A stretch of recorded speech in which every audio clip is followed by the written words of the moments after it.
Evening, guys. Hopefully you can hear me okay. Let me throw chat up as well. Cool. It's been a little while. Feels like ages since I've had a chance to do some hobbying and hangout. I mean, I've done a bit of hobbying off stream, obviously, but it feels like ages since we've done a hangout. I did film the next tier list though this week, so that's why I wasn't hanging out earlier in the week. Yes, Primaris Techmarine. The Sanguinary Priest has left the building in terms of my army, I guess. So we're now running the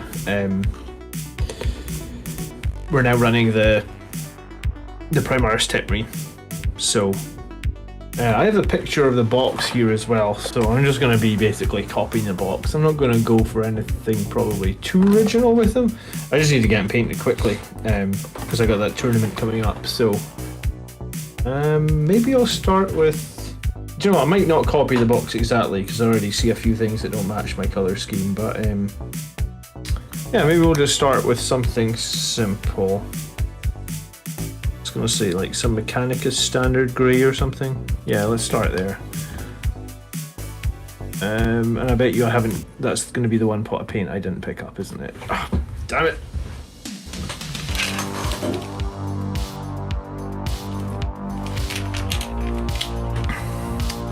Good evening, Doctor. Good evening, Jacob. Hey, Steel Rain. Hey, Adam. The Dread meta is coming. For me, a little bit, I guess. I don't know. I mean, I've been playing the Sanguinary Priest for a while. In fact, before I... for a while there, when everybody was running the Sanguinary Priest, I was actually still running the Techmarine. So I guess just goes full circle. I'm going to go back. And I was actually running a Firstborn Techmarine. With Master of the Forge, but I mean, you actually get quite a lot of improvements on their stat line for being a Primaris Techmarine for just the 10 extra points, so I thought, like, I'll just take the plunge and get this Techmarine. So this is the one model I've ordered probably in the last, well, do you know what, since,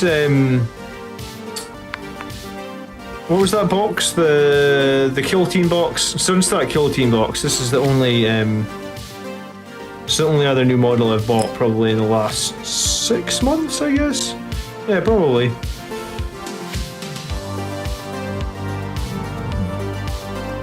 Good evening, Mr. Pog. How you doing?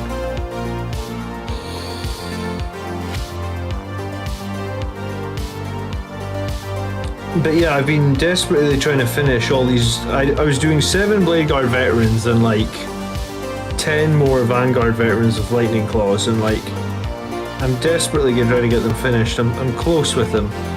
I've been painting them in the mornings when I get a chance. And then after that, I think all I need to paint for this other list is like 5 incursors that are like half done. I have so much stuff that's half done. I always start projects and then end up moving away from them based on how they perform on the table, you know?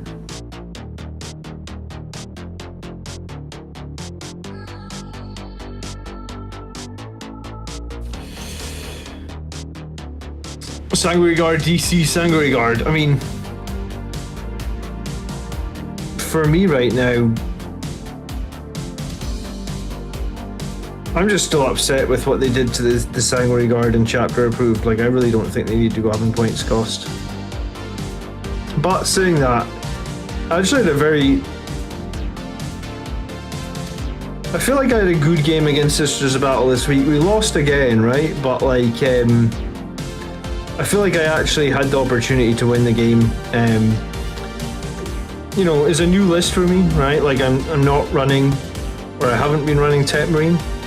And do you know what? The Quake Bolts on Techmarine was actually super awesome. I really liked it. I only actually managed to use it, I think, once effectively. But yeah, I mean, I liked the list that I played, the Battalion, actually a lot better. So if we picked the right secondaries, I think the final game, the final score could have been like 1 point difference or something. And considering how strong Sisters are right now, and the fact that I had a lot more stuff left on the board than him as well, means I probably played a little bit too defensively. It's hard not to play defensively, right, when the enemy has basically 16 mortar fires. Like, I guess I don't know. I think I've got the number now, though. I think I beat Sisters next time I play them now. I think I know what I have to do to win. You've just changed how many Death Company? Like 10 of them, or what? Steel Rain. Oh, have a good time at work, Reziel. I know your pain. You gotta pay the bills. Everyone's gotta do it.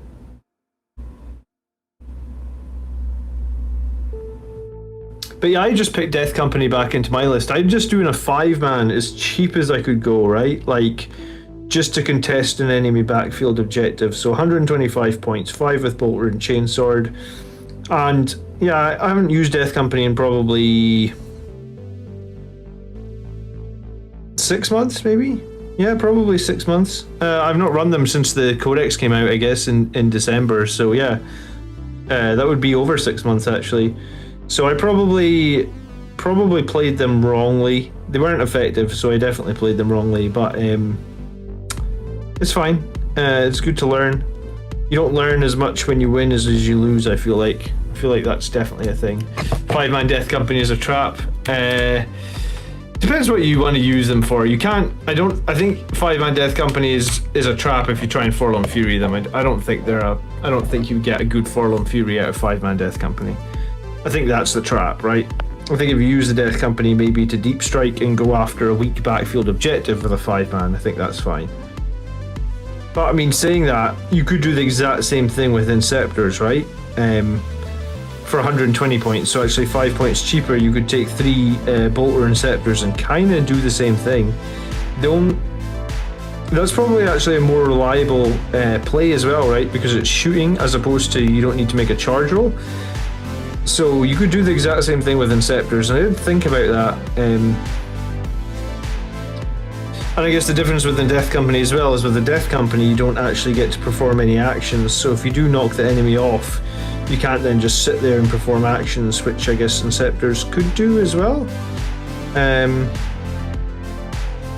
So yeah, now you've got me thinking. I like the Bolter Inceptors. I mean, some people swear by the Plasma ones, but I actually think the Bolter ones will do a job for you. You might have to like have something else put some damage into that backfield. Like maybe if you've got a Whirlwind or something, you could do that. Because it's only going to be 18 Strength 5 -1 shots, which isn't the strongest. So like 18 shots, hitting on 3s, so like 12 hits. Strength 5, you're probably going to wound on like 3s against some sort of weak backfield models. So you're going to make them make 8 saves. So it's not terrible.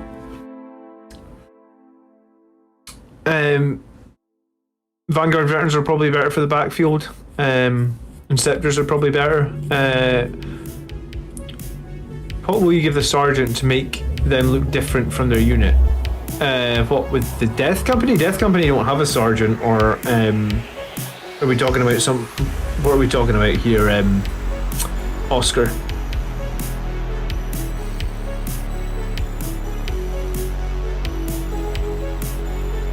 It's kind of weird. Death Company and Sanguinary Guard don't have a Sergeant, so like the 2 units that could arguably benefit massively from Quake Bolts can't take Quake Bolts. I usually either paint the Sergeant's helmets gold, or give them like 1 gold shoulder pad. That tends to be my trick for Sergeants, or maybe one of their shoulder. I normally rim the shoulder pads in black, so I might rim a shoulder pad in gold. Is usually how I would distinguish a Sergeant from the rest of the squad. Or might not even need to bother if he's got a special weapon, right?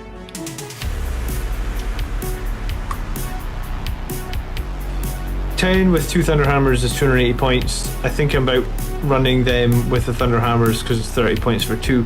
Yeah, I kind of agree with that. I mean, I guess in my meta it just doesn't work, Steel Rain, because I have that Sisters of Battle character with that Fight Last ability on them, so like Death Company's a Forlorn Fury in my meta is a trap. Like it would do nothing. In fact, like I mean, if he had positioned his characters well, he could potentially fight with like a bunch of them before my Death Company get to do anything. Some people put a Centurion style pommel on the helmet. Yeah, that's totally a valid option as well. I mean, it's a pretty cool option. I've actually done that on my did that on my assault Centurion helmet.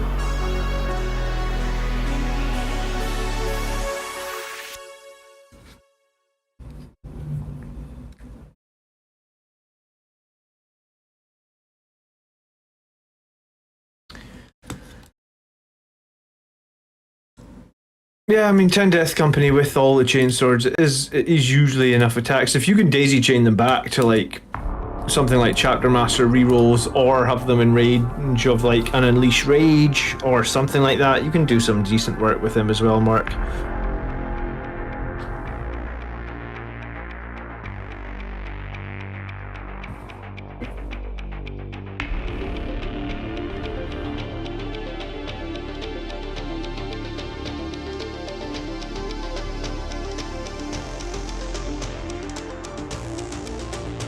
But yeah, there is an argument, like if you're going to pay 125 points for a 5-man Death Company, I guess there's an argument where you could pay 120 points for a 3-man Bolter Inceptors. And the cool thing about the Inceptors is you could pay some CP when they arrive, right? So that you can shoot and still perform an action. So you could come down, you could do data, and you could still shoot at the enemy's backfield. I guess the one disadvantage I find is like if there's a terrain piece that they're all hiding behind in the backfield, sometimes you can't get line of sight with the Inceptors. I do actually think it's a pretty valid tactic to try and go in hard on the enemy's backfield and just remove whatever unit they've got sitting on that backfield objective. If I'd managed that against Andrew, I think the game would have been a lot different, right? It was like a 10-point game or something, and that would have actually swung like 10 points. Good evening, Robert, how you doing? Ark, hey mate, only found your channel recently, never caught a live stream, been hoping for something like this for a long time. One guy, one army, one crusade into the hobby, glad to be here. Well, thank you, glad you found us, man.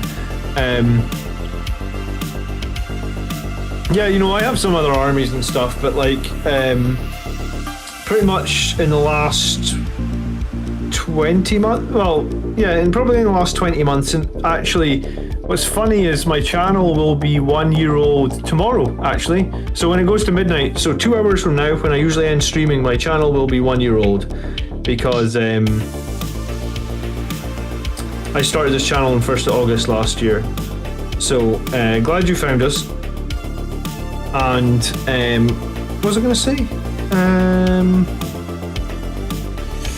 Yeah, so for the last year, I've painted nothing but Blood Angels, and probably in the 6 months before that, I painted nothing but Blood Angels as well. I have some other games that I actually really want to get painted, but there's been so many new releases for Blood Angels, or you know, there's been so many Primaris releases that I bought that I've never got caught up on, and I have a bunch of Firstborn stuff that was always, like I didn't have that much Firstborn stuff, maybe like 3,000 points or something, and then like it felt pretty manageable, and then with all the new Primaris stuff came out, I kind of went crazy for it.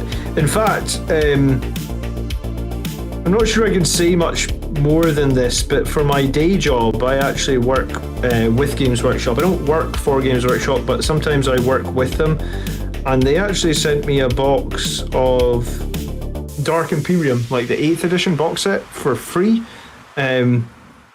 So I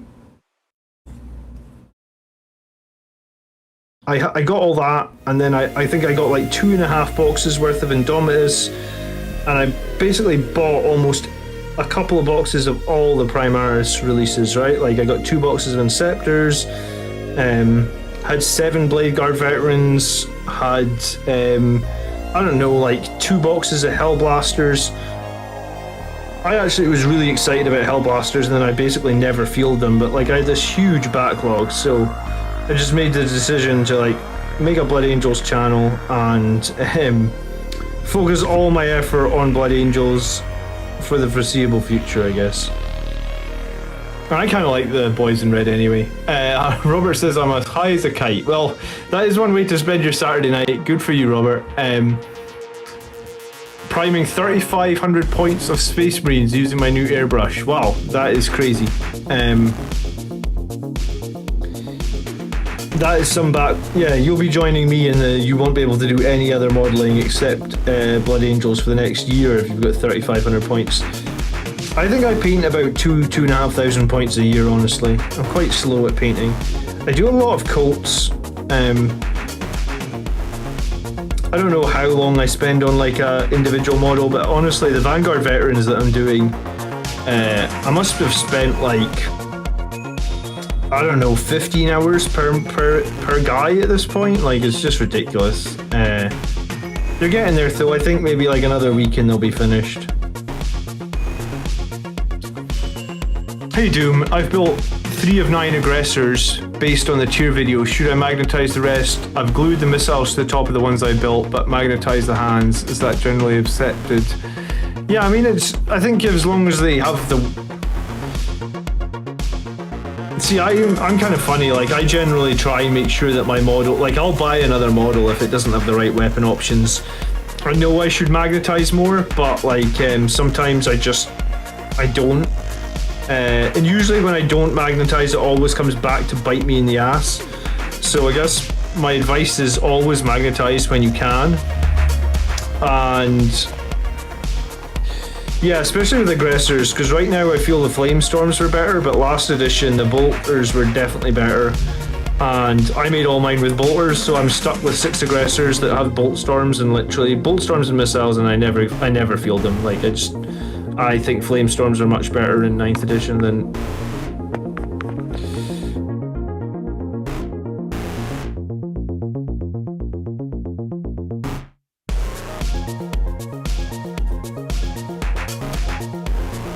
Matthew says, just working on 5 Primaris Death Company with a Power Fist and a Chaplain and an Impulsor. Any advice to how to run this combo in the game? I try and not run too many transports because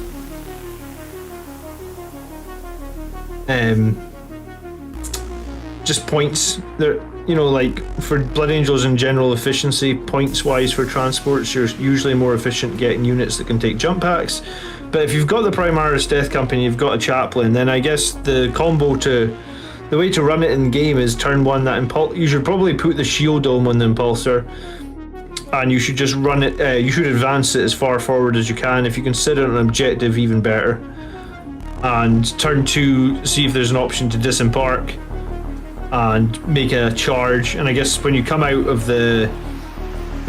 in turn 2, I mean, I guess you could take, because it's an assault vehicle, I guess you can have the Chaplain come out in turn 1 if you wanted to have to cast a litany without spending the CP, right? Despite what I just said, I'm considered 7 Death Company instead of another elite. Perhaps we're trapping ourselves to Forlorn Fury and wanting the most out of the 2 CP. I kind of think if you're going to do the Forlorn Fury, you need to hit the enemy really, really hard, right? Like, I generally agree with that. That's why... I mean, you could do a smaller Death Company, you don't have to Forlorn Fury them, right? You could put them on the board, make it look like you're going to Forlorn Fury them, and then pay upon Wings of Fire, right? That's an option. But yeah, I generally think if you're gonna go Forlorn Fury, go big or go home, I guess is the phrase, I think. I used to play Blood Angels back in 2nd edition, only got back into the hobby during lockdown, and the quality of miniatures is now amazing. Yeah, I mean, I used to play way back then as well. The metal models from back in the day, man, they were just so bad. You didn't know at the time, but when you compare them to the new models, they're just horrendously bad, especially if you ever have to go paint any of those old metal models. Because I have some old metal ones that occasionally I jump in and I'm like, oh, I'm going to paint that guy. He really, I've had him for 20 years. He really deserves to be painted. And like, even just painting the metal is horrific. It's horrible. I don't know. So yeah, the miniatures have got a lot better, and I guess it is what it is. If you've got some of those old models, I guess get them painted up so you can move on to the new stuff. Even some of the old stuff you probably have in metal is now available in Finecast, which isn't great, but it's definitely better. It's definitely better than metal. Mark says, good luck magnetizing aggressors, they're a pain in the arse.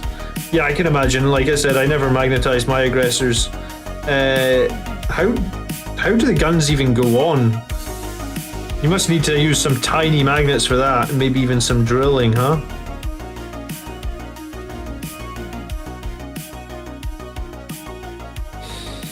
But yeah, if you've got 9 aggressors and you've already stuck the missiles on 3 of them, then I'd maybe just make those ones as bolt storm ones and then make all your other ones as flame storm if magnetizing is going to be a nightmare.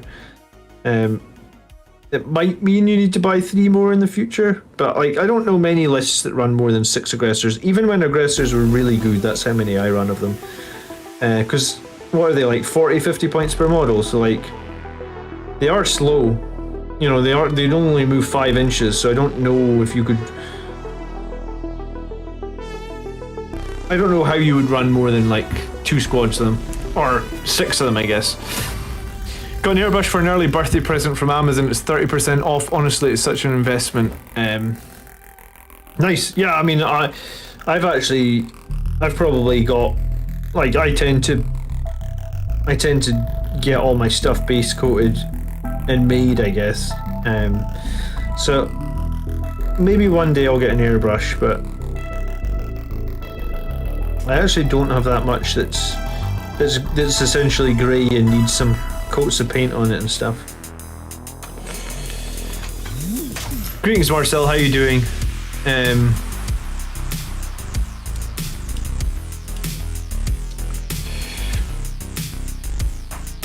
The more you magnetize, the less you have to paint. That's very true.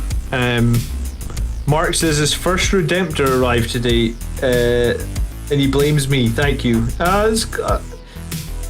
Redemptors are great. I'm not. The lore about them is a bit questionable, and for a Redemptor, you should definitely magnetize the main cannon. I would do that 100%. But it's kind of an easy one to do. I was actually thinking a little bit about the list that I ran against the sisters, and it did quite well. I was thinking I could drop one of the Redemptors and run a Relic Contemptor with like a bit more anti-vehicle punch, like some multi-meltas and maybe a Cyclone missile launcher. Not sure if I'm going to, but it did cross my mind. I actually kind of wondered if Mephiston would work in that list, but man, Mephiston's so annoying that he has to just take sanguinary discipline powers. If he could take some Librarius ones, that would be so much better.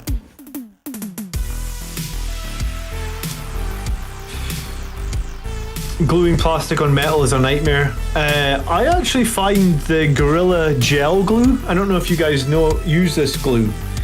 I find this stuff is super good. It's like a gel and it sticks so quickly. You get it in like good DIY stores for like $5 or something. It's so much better than normal super glue. Like, it's just on a whole other level from normal super glue, honestly. So if you've never tried Gorilla Gel, it's the one that's got the blue top, I think, because they do 2 different variants.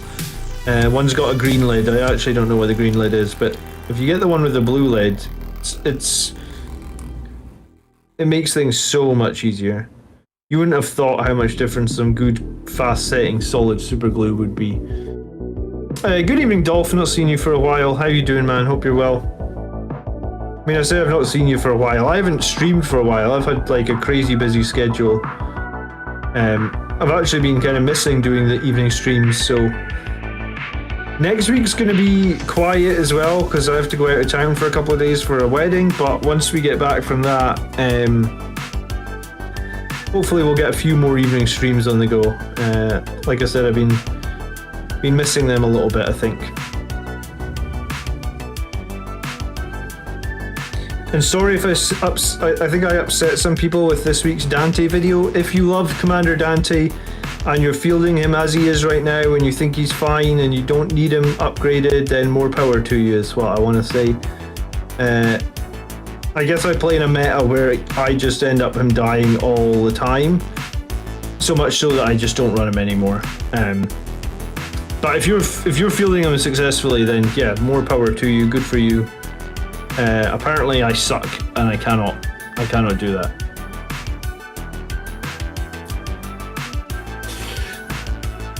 What's your recipe for cool looking lightning claws? Actriel says. So I've heard some people say that you could use contrast paint on the lightning claws, and I think the paint that they talk about using is I think it's called like Talisar Blue.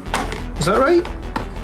When I had Chris Chance on the stream like just last week, he was saying how he used Talisar Blue on, I think he just paints the lightning claws white and then he uses Talisar Blue. The lightning claws is the one thing on my Vanguard veterans that I've not done. I just have them base coated at the moment with a dark blue, and I was gonna figure out how I'm gonna make them look cool, but I haven't. I assumed edge highlighting was gonna be difficult, right? Oh, Mark's saying Talisar Blue contrast over a metallic silver base coat, edge highlight to your taste. You could probably even dry brush. I think Chris said that he dry brushed white over that Talisar Blue, right? So he made it super easy on himself.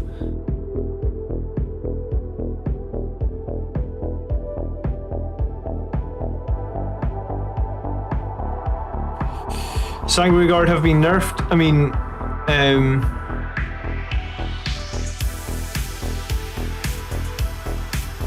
Sanguinary Guard went up in points. I mean, they haven't really been nerfed beyond the fact that they went up 2 points per model. Which I think it's a pretty harsh nerf. They didn't need to go up 2 points per model. You know, in the game I had this week, I lost like 150 points of Sanguinary Guard to Heavy Bolters in turn 1, right? Sanguinary Guard generally aren't that survivable. I don't think they needed to go up in points cost.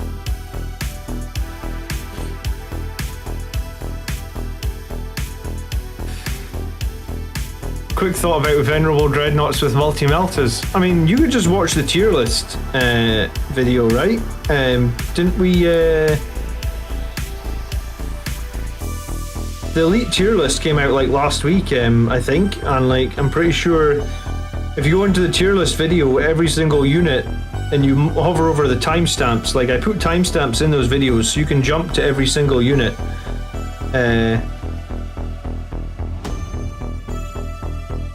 I mean, I was gonna share all the tier lists like as a Google Doc, so like people could just download them and like open up the tier list and see where they land, or see where units land. I'll probably do that after we release the last two. But for the moment, I guess I would say go boot up the tier list video for elites. I mean, you'll definitely be able to find it in there, and I mean, what I say right now from memory is going to be not as good as the discussion that me, Tony, and Mark have on that video, right? So that's kind of the reason that we did the tier list videos, to try and help people. If they have a question about a specific unit, they can just watch that video and be like, yeah, this unit's good or bad for these reasons.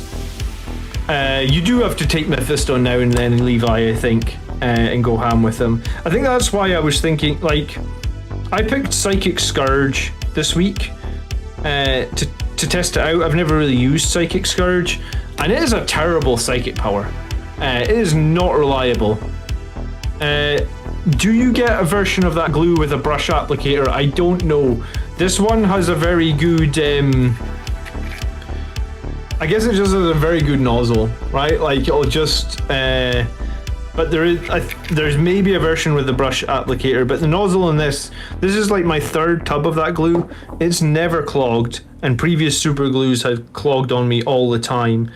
And yeah, I mean, it feels like you have a good amount of control with the amount of glue that's coming out as well, I guess.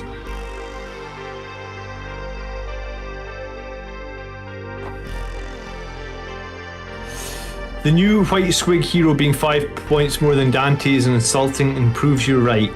Thanks, Steel Rain. A few people have said that,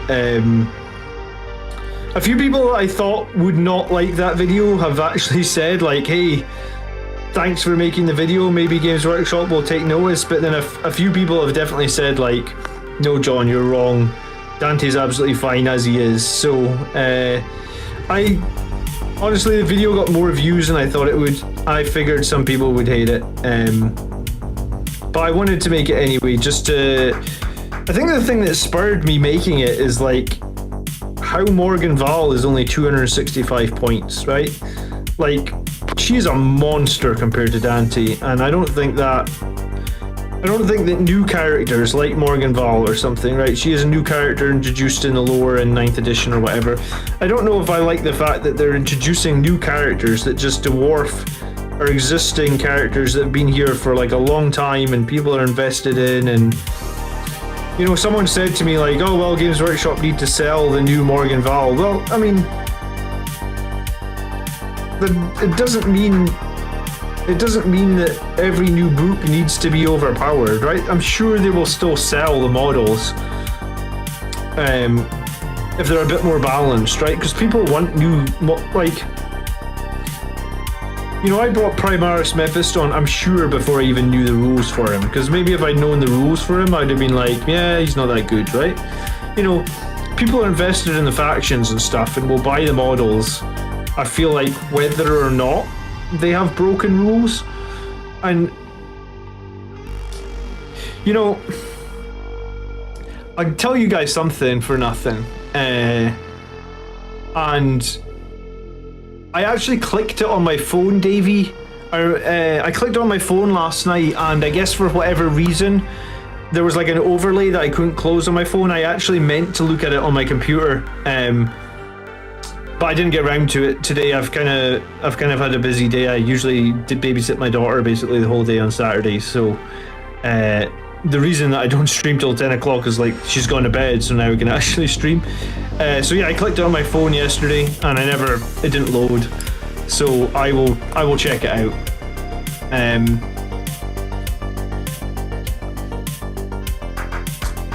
I wanted your clear opinion. I mean, remind me how many more points the Venerable Dread is. Because basically the Venerable Dread just gets a 6+ Feel No Pain, right? There's no difference between it and a regular Dread. And it's like maybe, what, is it like 10 more points and you get a 6+ Feel No Pain? And maybe you hit on 2s rather than 3s? And it's got Weapon Skill 2 as well? I don't remember. Tell me, Doctor, and I will...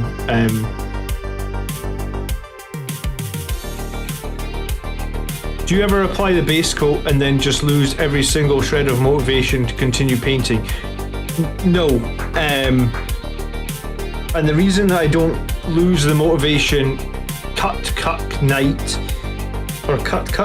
is there's actually a video on my channel called Painting Motivation is Bullshit. It's a short, which is like a video that's less than 1 minute long, and if you watch that video you will never lose motivation again, because the way I do it is I take motivation out of the equation. And I think that is the best way to, if you want to finish an army, if you have 10,000 points unpainted like I do, if you're going to try and motivate yourself every week to paint that, you're probably not going to, I mean, some people have great motivation at home, right? But like, I have a job, I have a daughter, I don't have the energy to find motivation of an evening or something.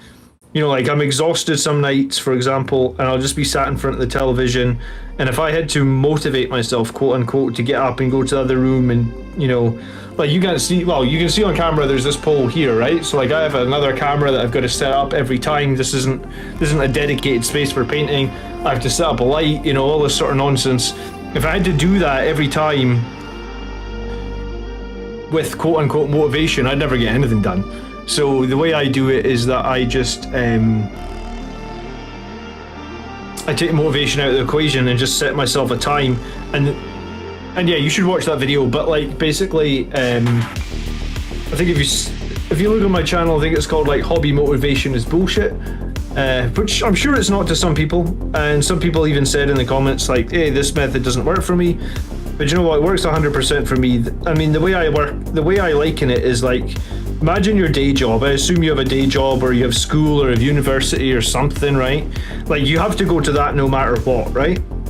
If you don't go to that, I don't know, you lose your job, you get kicked out of school, whatever is going to happen. So like you don't need motivation to go to your day job. You just go to your day job, right?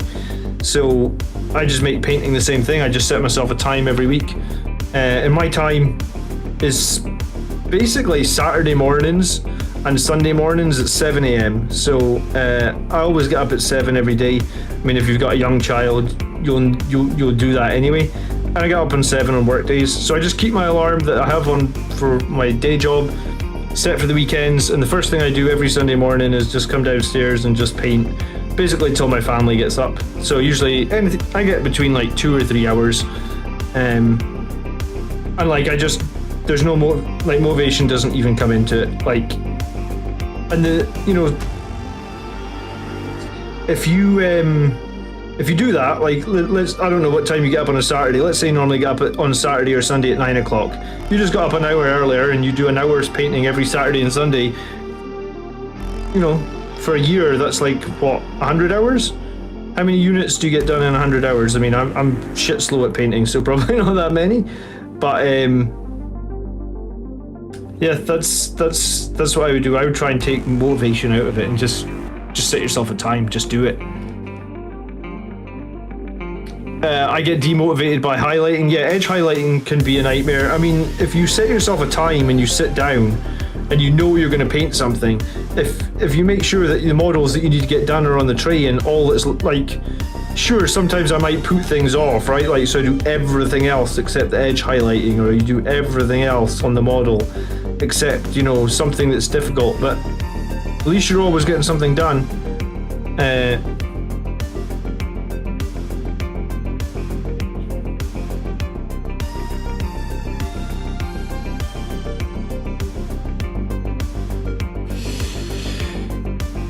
Any idea what type of glue is good for gluing sand on models, says Oscar. Yeah, PVA glue.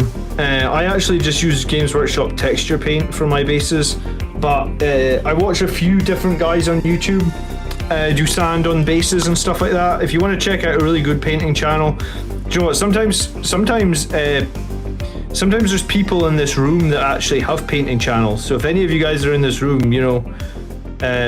like I'm not a professional painter or anything like that, right?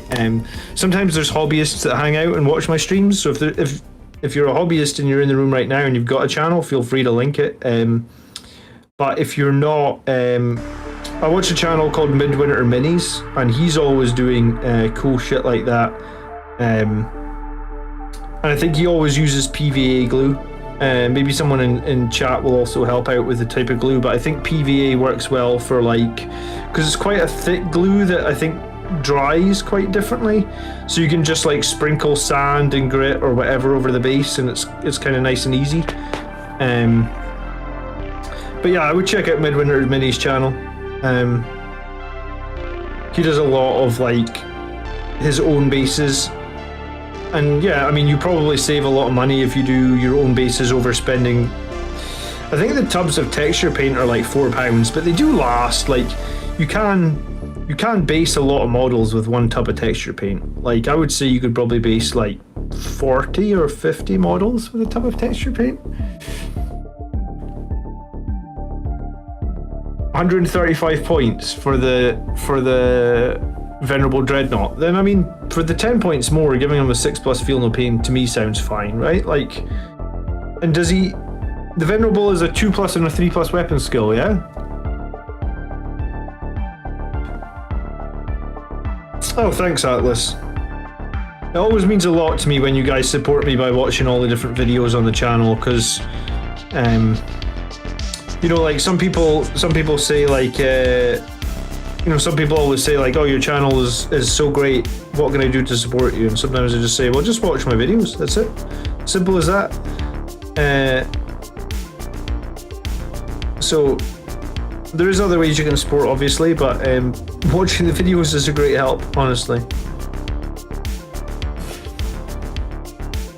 Are you painting with a new list on mine, or are you painting... I played this list. I played a new list on Thursday, Bloody Narcissist, and I run the Techmarine and 3 Redemptors, and I think it was stronger than the list I've been running with the Sangre Priest, or it just suited my playstyle a bit better. So yeah, I bought this Techmarine with that list in mind. It's probably overdue to me buying a Primaris Techmarine. They've been out for a while.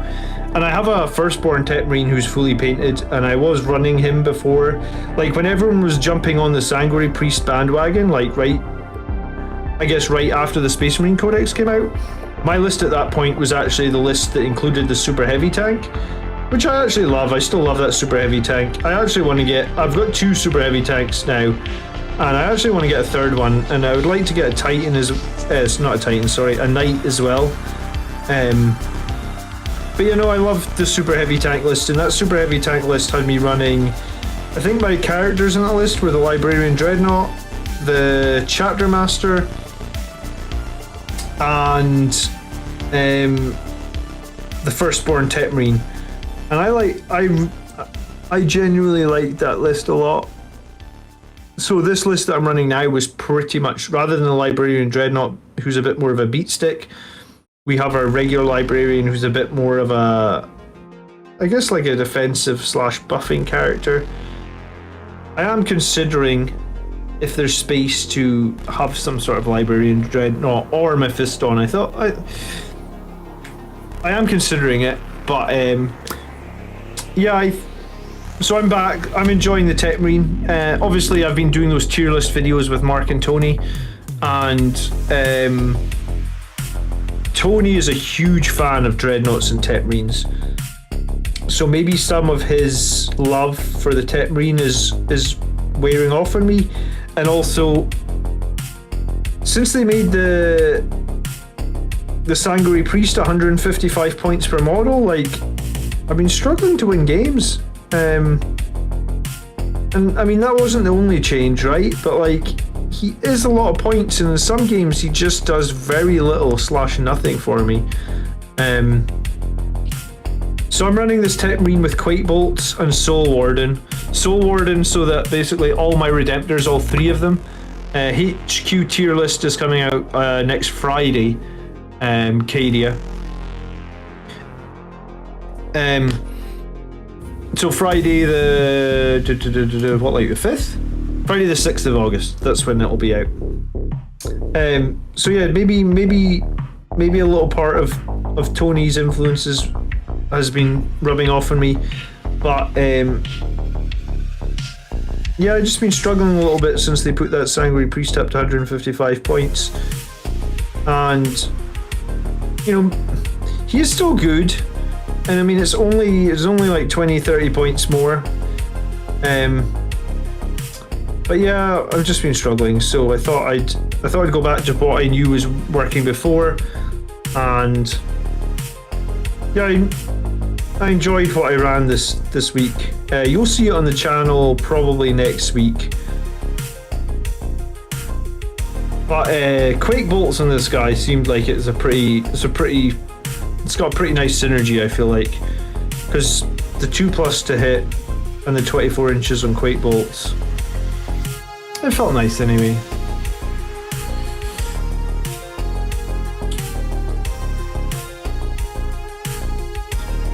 Why are the Blood Angels the bravest of the Space Marines? Because they got twice the balls of any other chapter.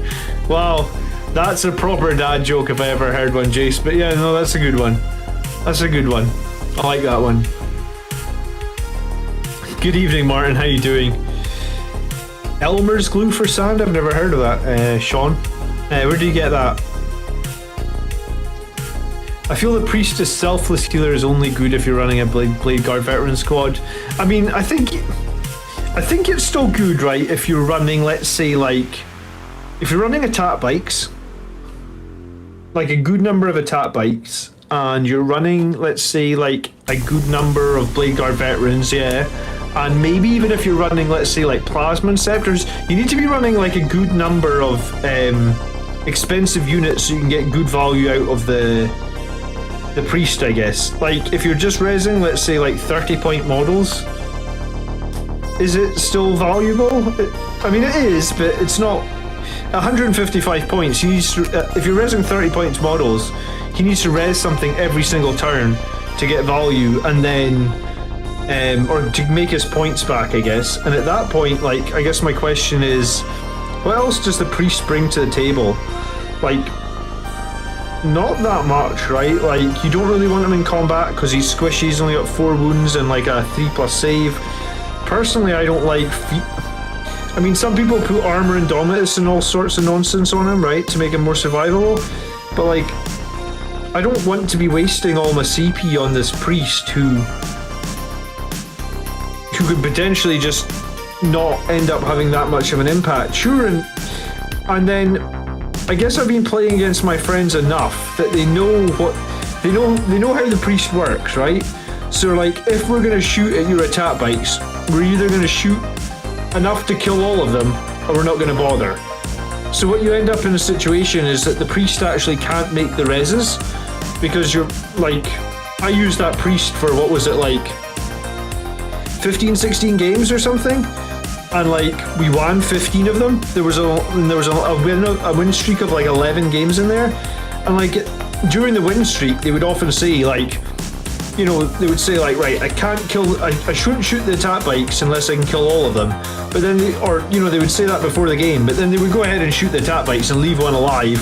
So I'd heal it up and then res one, and that's like crazy valuable. And yeah, I mean, you can still do that with a priest. Maybe if you're running multiple squads of attack bikes or multiple squads of Blade Guard veterans, then there is still some value in the priest. But I think some people can also figure out how to fight against that priest, right? Like, you don't split fire, you make sure you're wiping out units, and if you do that, then the last game I played with the priest against Death Guard, there was literally, I think all the priest did in the whole game was he resed one Blade Guard veteran, and then he died. I think he got super smited by Mortarion or something like that. Or no, Mortarion like smited something next to him and then managed to cast another psychic power on him and filled him up with wounds, and he just died. So it was like, if that's what I'm getting out of the priest for 155 points, like, I was just like, yeah, no thanks. Greetings, Camille. How you doing? Dad jokes are my speciality. Hit me with another one then, Jace. That was a good one, though.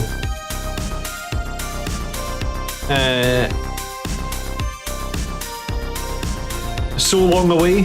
It's not so long away. Friday night is not that long away. Anyone seen Henry Cavill's Blood Angels army? I thought he was doing Custodes. I didn't realise he was doing Blood Angels. If he's doing Blood Angels, I need to make a video calling him out. Get him on the channel for an interview. Why he loves Blood Angels. That would be dope.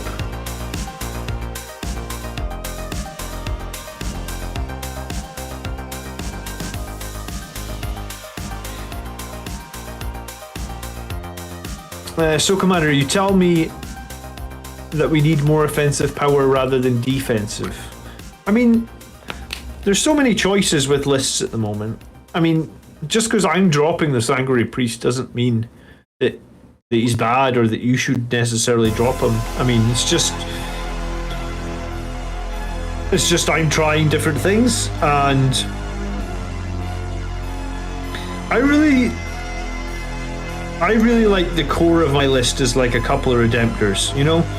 Like, I'm thinking about, obviously the list that I'm running at the moment, or the list that I made had 3, but I'm thinking maybe 2 Contemptors and Redemptor, sorry, not Redemptor, Relic, what did I say?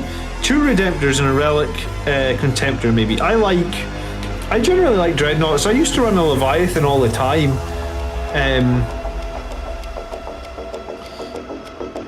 Yeah, I think 100% bloody. If you want to run Techmarine, and I think we're going to touch on that in this week's tier list video, right? Because I think in the tier list video, we put the Techmarine a pretty solid placing, but we put them in that placing based on the fact that you need to be running probably at least 2 vehicles. We may even specifically say like 2 Redemptors. I don't remember. You'll find out on Friday. But yeah, I think the Techmarine is very good if you know, like, imagine this, right? This is the situation that I'm in with my Redemptors. So in the list that I run, I was running 3 Redemptors. And with the Techmarine and the Chapter Master, that means 1 Redemptor gets to reroll everything. So hitting on 3s, rerolling everything. That's an 88% chance to hit. Because it's 66% I mean, I won't break the math down. I'm sure a bunch of you guys can do the math anyway. So, if you're hitting on 3s, re-rolling everything, it's an 88% chance to hit, right? So one Redemptor gets Chapter Master re-rolls. So one Redemptor's 88% chance to hit. The second Redemptor gets awakened by the Techmarine, so he's hitting on 2s. He's also within 6 inches of the Chapter Master, so he's re-rolling 1s. That's a 97% chance to hit. If you hit on 2s, re-roll 1s, 97% chance to hit. So the second Redemptor's hitting like very, very well as well.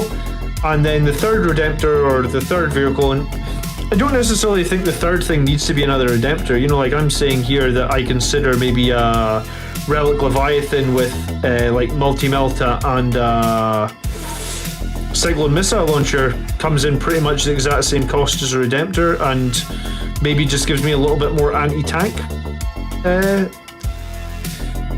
or anti-armor punch. Right, because if you think about it, the maximum damage a Redemptor could do would be the 6 plasmas into armor, so that'd be about 18 damage. Whereas if you had like a Multi-Melta and a Cyclone Missile Launcher, and I mean, you can have another gun on him on the Redemptor as well, right? You can have another gun arm, or you could have like a Graviton Blaster or something on the other arm. If you do that, then potentially you can do 24 damage against vehicles or armor. So yeah, your third Redemptor in my case, I guess, is hitting on 3s, re-rolling 1s, and I guess I actually don't know what the chance of that off the top of my head is. I think it's pretty good though. I can check. Let me just check any dice.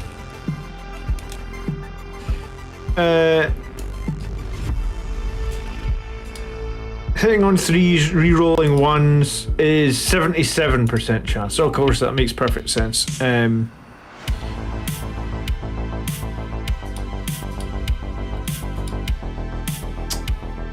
So yeah, basically all 3 of my Dreadnoughts have like a very, very, very reliable chance to hit in turn 1, and I usually have my Chapter Master sit with my fire support for a turn as well. Like, he doesn't leave the fire support typically until turn 3 when Assault Doctrine comes in, and usually that tends to work well because of the 14-inch move on the bike. I know some people actually said this week that they were having problems with the bike, but I think once you've got a bunch of games with a bike under your belt, like, I feel like I never really have too many problems with the 14-inch move. I mean, it's 2 more inches than a jump pack, right?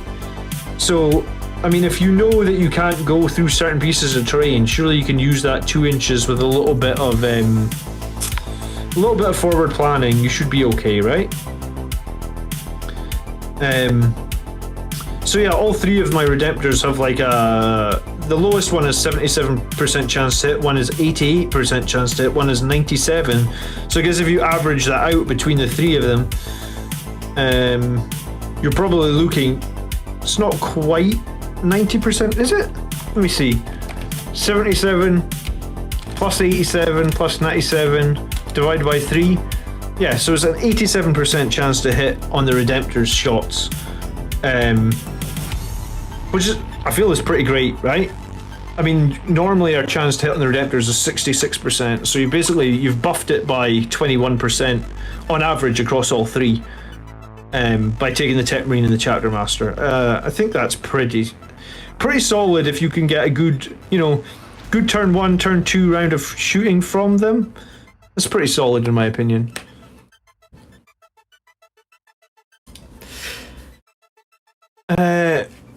More dreads, the better the Techmarine. Yeah, I mean, I think probably 3 is fine though. Like, you can only repair 1 unit a turn, right? If you go much higher than 3, he's not going to be doing all that much. Maybe, feels like.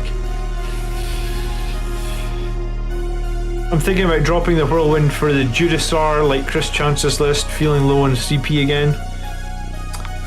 See, I think that's why I went back to the battalion Steel Rain. So on my battalion list, I'm sitting on 8 CP. 8 CP feels like I got plenty for suppression fire, right? Like, if I need to suppress something, I don't worry about it at all, I feel like. But, the Judasar is actually pretty interesting if you wanted to, if you needed to save the points that the Whirlwind costs. I think you can make the Judasaur work. I mean, the question is, do you give him selfless valor, right? Because if you do that, then essentially, yeah, I mean, I suppose it just depends on how many other characters you have, right?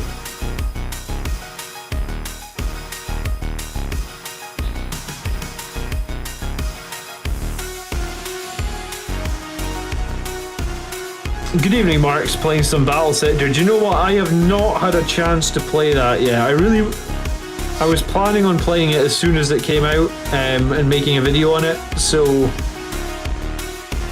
at this point, maybe I'll get a chance tomorrow. We'll see. But yeah, I haven't. I've heard good things from people, and the reviews on Steam sound pretty positive. So I will try and get a Battle Sector video done soonish.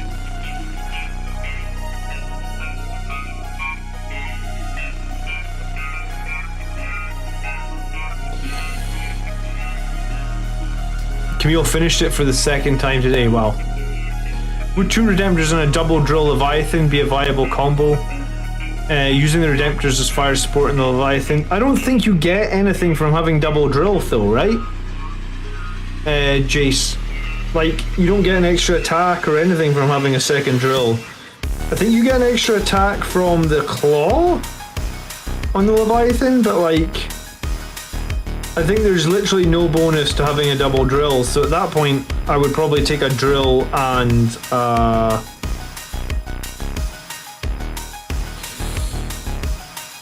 like a Gravflux Bombard, right? So I had actually considered doing exactly what you're saying there. Like, I was thinking to myself, like, because I have a Leviathan and it's a special Blood Angels one, and I love that model. And like I said, he was the one that I used to use all the time. So I was sort of half considering, like, do I drop 1 Redemptor and go 2 Redemptors and the Leviathan? The one thing I don't like about Leviathan is the lack of the core keyword. So I mean, at that point you'd use the Techmarine to put them onto 2s, but having no core kind of sucks. Maybe it's not that big a deal. Maybe I'm overthinking it, and not having core is fine. I mean, especially with the Techmarine to make the BS 2+, like, maybe no core is fine. But I think the thing that put me off was, like, so I have to pay 40 points more for this. What I'm actually getting, I'm getting 1 more wound, I'm getting 1 more on my save. But I'm actually probably going to lose maybe a bit of ranged firepower because the no core. I mean, I guess with the Volkites you can dish out some mortal wounds, which I guess is not bad as well. So yeah, it's a tough call. If you'd asked me this question 6 months ago, I'd have probably said, like, oh, take the Leviathan, I love Leviathans. But like, if you're trying to create like a real synergy like I am there, and like in my list I'm actually running a Psyker with Psychic Fortress, so I'm actually going to have the Psyker in the middle of all those Redemptors, basically giving them the 5+ invulnerable save that the Leviathan has. So at that point, yeah, I mean, I guess, do you know what?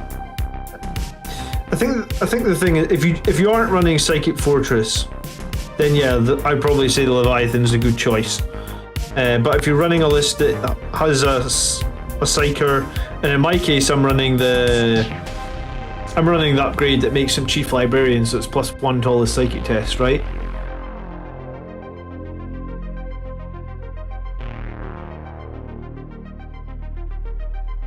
Maybe a multiplayer. Yeah, I mean, we should. That's what we should do. We should. How many people can you play multiplayer of that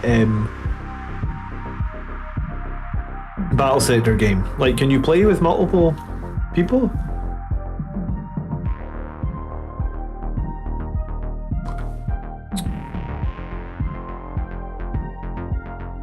Then what do you do with them then? Do you just sit them center board, Doctor, and wait for the enemy to charge you, or how do you play with the Judasaur?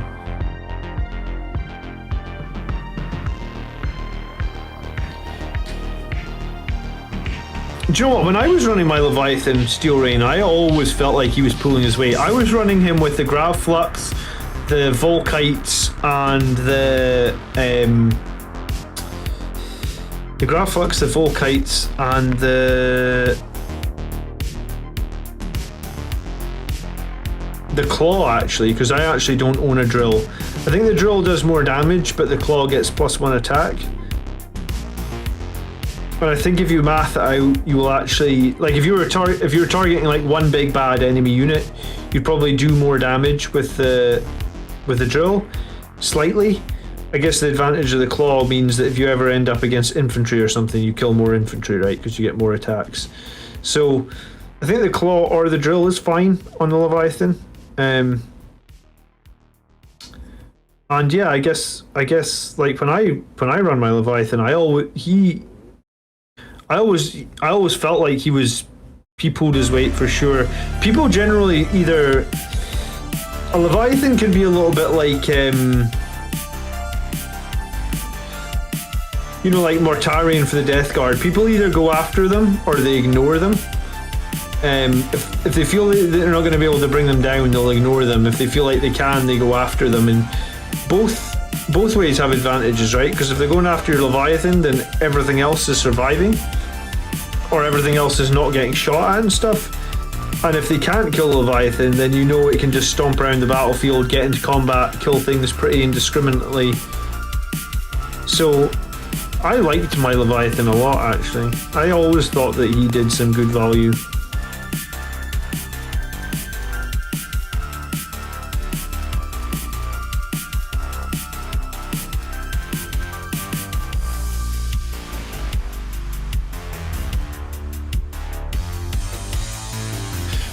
Right, got here in time for the start and typical will get called away for the last hour still.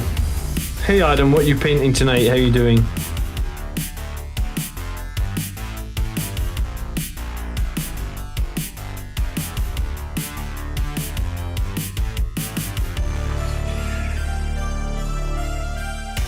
I actually don't own any Relic Terminators with lightning claws, you know that?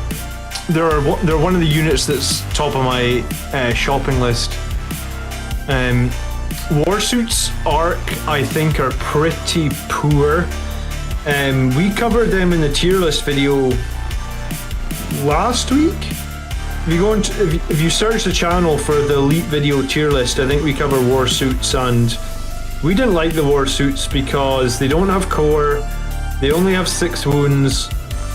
They generally are going to get targeted and killed pretty easily if you deploy them too aggressively.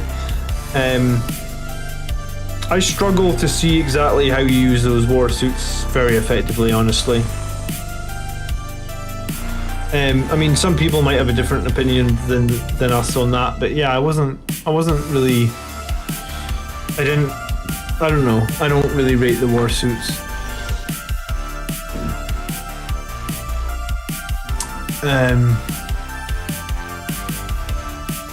The 14 strength claw is a killing machine. Yeah, I mean, you certainly can't deny that the Leviathan Dreadnought will munch anything it gets in combat in. The Redemptors munch things as well, though, right? Their claws the same 14 strength, and they get +1 to wound as well. So, if anything, the Redemptors actually do a little bit. They're going to have 1 less attack, right? But each claw is going to be a minimum of 4 damage because it's D3 + 3. So in some ways, I guess the Leviathan's claw is going to clean up more infantry, but the Redemptor's claw is going to do more damage overall. Same as running the drill on the Leviathan, I guess. But I think both are pretty good choices, right? What paints do I use? I always use GW paints. There's a few non-GW paints. Excuse me. There's a few non-GW paints that I use, mainly like a white is the one that springs to mind. Most of my other paints are GW. I've been painting in this hobby for nearly, I guess nearly 30 years. So when you've done older models using GW paints, it's really hard to switch, right? My front line is 5 Blade Guard, and behind them is Sanguinary Guard and other fragile units. Like, I tell my opponent straight, you can charge my Blade Guard and die, or wait for me to charge you with a Sanguinary Guard and die. Yeah, Blade Guard with fight first. I mean, do you play a lot of Death Guard lists though? Because I find Blade Guard are generally pretty poor against Death Guard. Like, they just don't kill very much. I mean, maybe that's just a problem with like units with a lot of 2 damage weapons in general. And the thing about Death Guard as well is like everything seems to be toughness 5. So that's right. I guess that's why axes maybe are a little bit stronger than Sanguinary Guard right now, because you'd still wound your Death Guard on 2s, whereas like your Blade Guard are only going to wound them on 3s, and then they're going to fight back pretty effectively.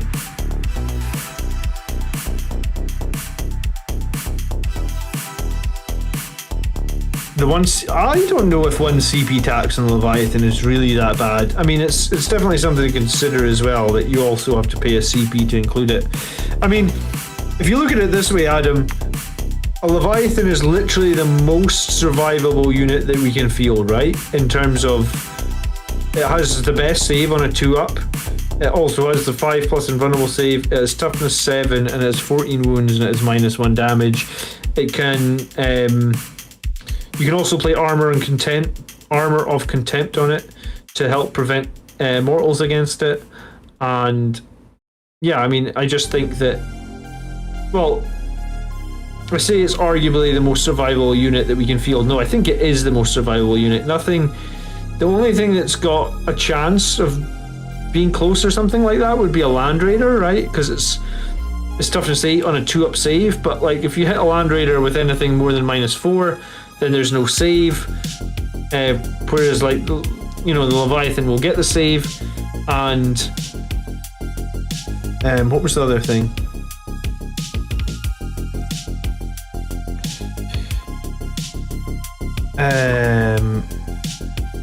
Oh yeah, the Duty Eternal will do a lot of work as well, you know?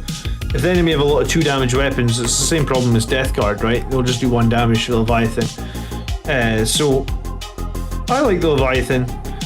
I don't know if I like it 40 points more than a Redemptor and a 1 CP tax, but I definitely don't think it's a bad model.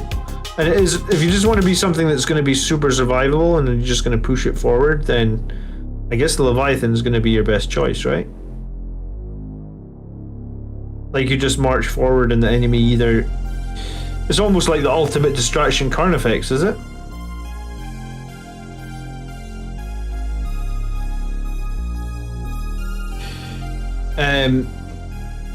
Yeah, the war suit is a little bit disappointing arc. I don't know why they... I feel like it could have the core keyword. I don't know why it doesn't have...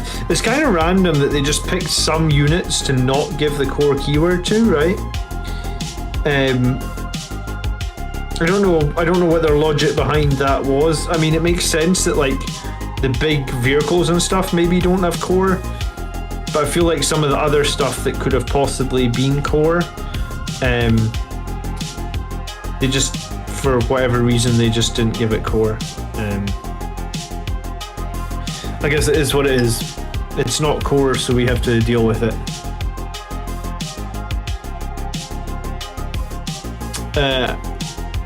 Hey John, we need some Blood Angels Commander t-shirts. I don't know how we're going to do t-shirts at some point. I'm going to have to get a logo that has nothing to do... I don't know if you've been following all the drama this week with Games Workshop, but I guess if I do a t-shirt, it's going to have to be like something completely abstract, because GW have been like totally cracking down on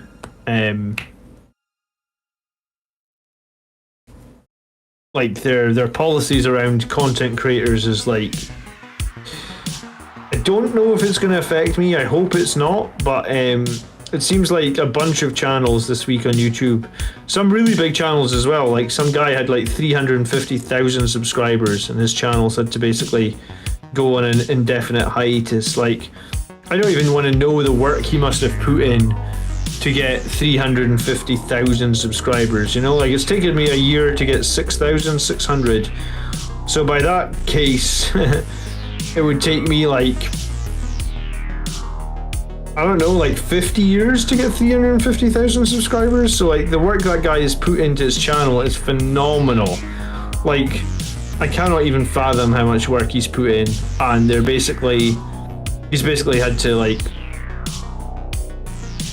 say like, I'm not doing anything else. And he's got a family and he's got kids, and I believe it's his full-time job, you know? So yeah, I mean, you know, that, so if we do a t-shirt, I don't know what it would have to be. I don't know if I feel comfortable with you guys having my face on you. I mean, I feel like we need to get something designed that is a bit more abstract and something.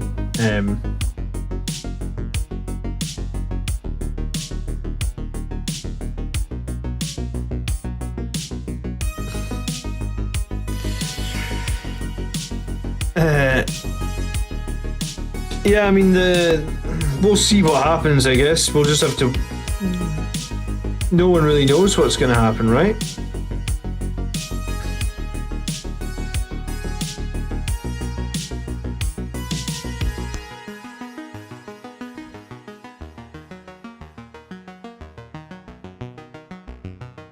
But yeah, YouTube actually give you a t-shirt store at 10,000 subscribers. So based on the fact we've done 6,000, well, we just passed 2/3 of the way to 10,000, and so I guess maybe like Christmas time. There you go. You can, for your Christmas, you can buy your wife a Blood Angels Commander t-shirt, and when she says she doesn't want it, then you can have it. How about that?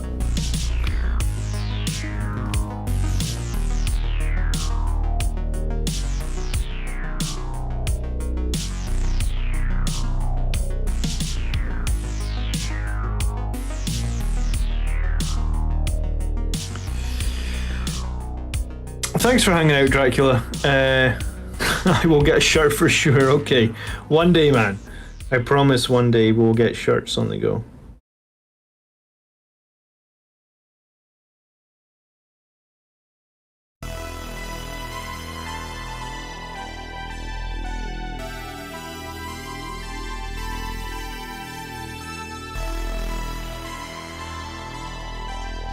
It was funny when I played Andrew with this guy this week, because Andrew said to me, he was like, have you got 3 colours on that model? And I was like, yeah, I've got 3 colours on the model. I've got his staff brown, and I've got a little bit of metal on his gun, and I've got like, obviously I've got the red on him, and then I've got his base. I've got 2 colours on his base, so technically he's got 4 colours on him. And then like I look over at Andrew's side of the table, and he's literally got like 10 mortifiers that are still... They're basically grey, like not even sprayed, and they're not even glued to his base. And I was like, wait, oh, hold on a minute. Here's you calling me out for like one model that's got 4 colours on it, and it's like, you actually have like models that aren't even sprayed. Like, what the hell is this? And he was just laughing, and I was like, okay, I see how it is. I see how it is. Have they been cracking down on people? I see people worried about it. As for TTS, I heard the guy was making 100k a year via Patreon. I can see why Games Workshop might have objective. Yeah, I mean, I think he was making quite a lot on Patreon. But, I mean, I don't know.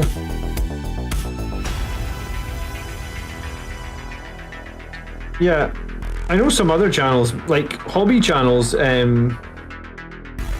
painting channels can make quite a lot of money, right?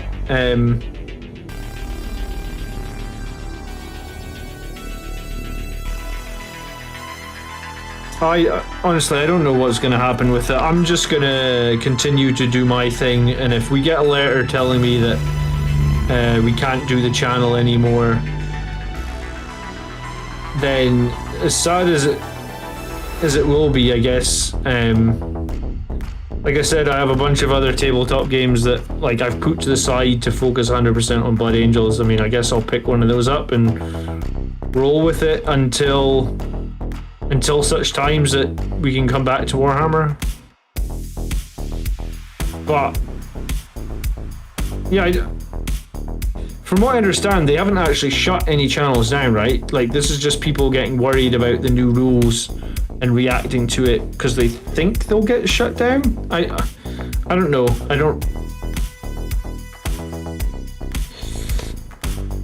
Thing is, right, like, I watch a bunch of different channels on YouTube, right? And I'm sure you guys watch a bunch as well, right? How about Teespring? I think Teespring is the thing that YouTube affiliate you with when you get to 10,000 subscribers. So I think that automatically happens, Martin, when we get to 10,000. But yeah, I guess I would need a logo that has like nothing to do with Games Workshop or the Blood Angels in it, just to be safe. Which probably makes sense, right? I'm not ignoring you. I might have missed a question though. When I'm looking up and down at my painting, sometimes I miss things.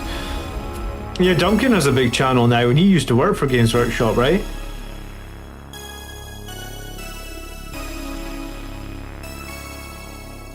Good evening, Evolution of Gaming.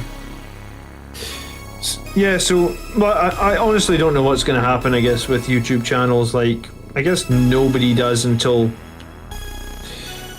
you know,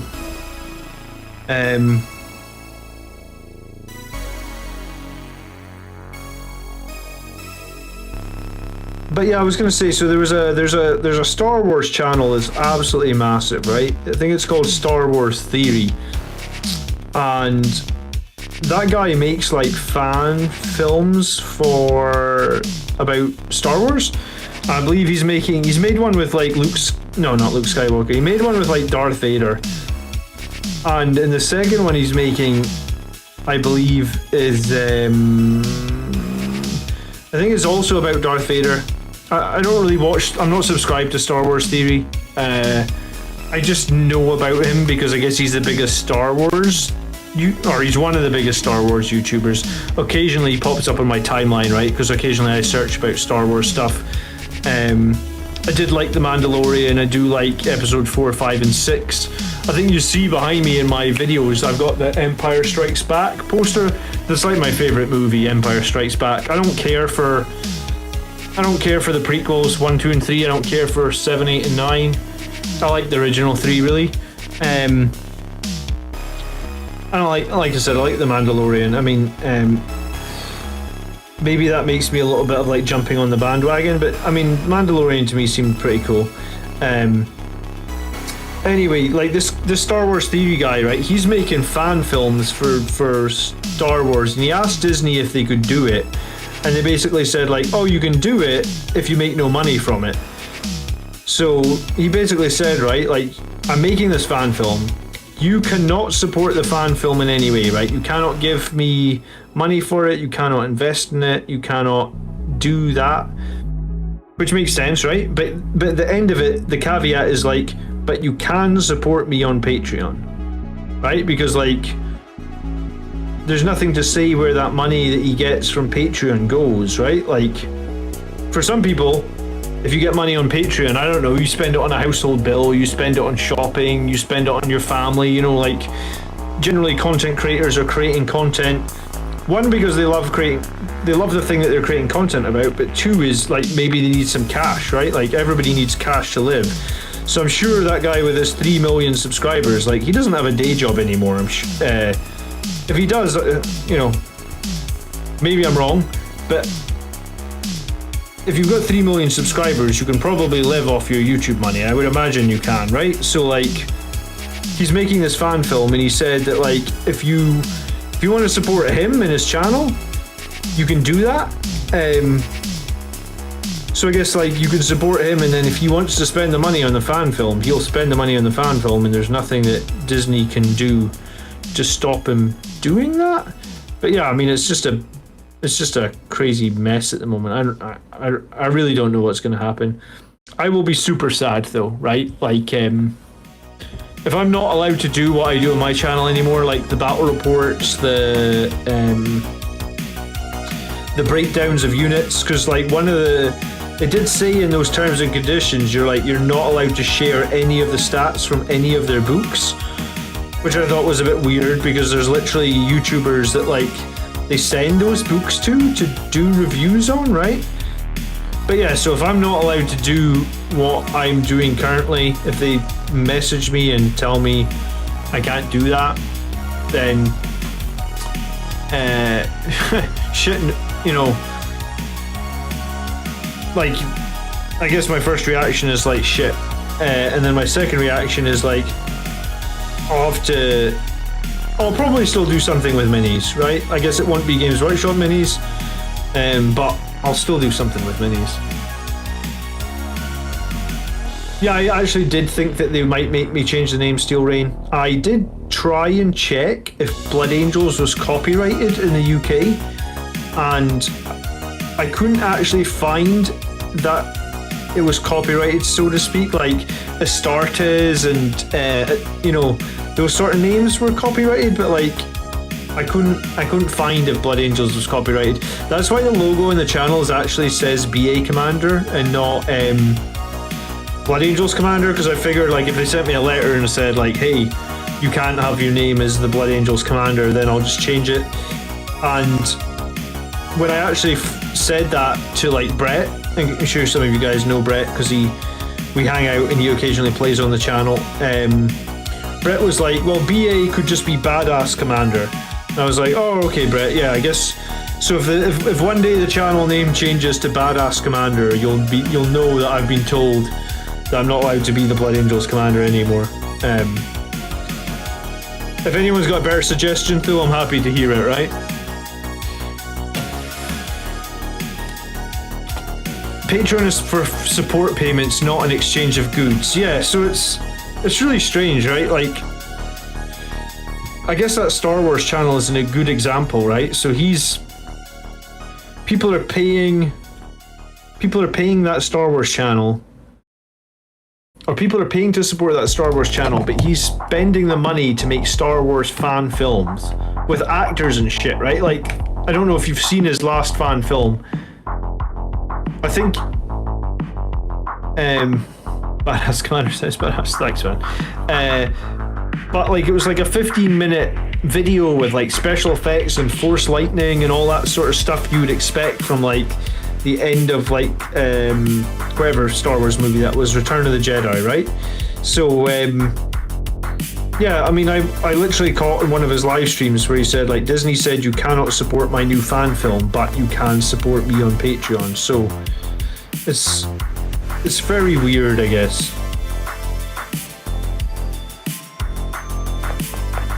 But like, Bloodass Commander, yeah, you're forgiven. Angelic Sanguinary Leader, yeah, I mean, I guess we could have a albeit ridiculous name as well.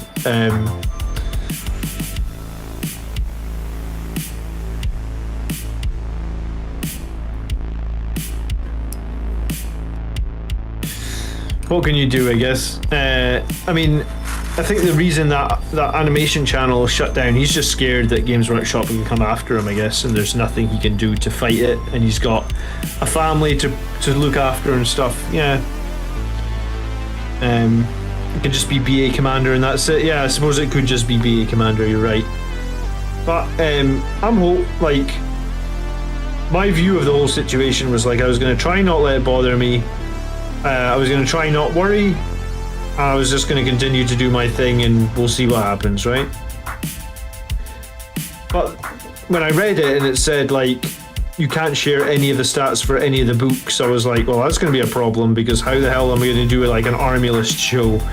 Or how the hell are we going to discuss 2 units if we're not allowed to show or talk about any of the stats in the books?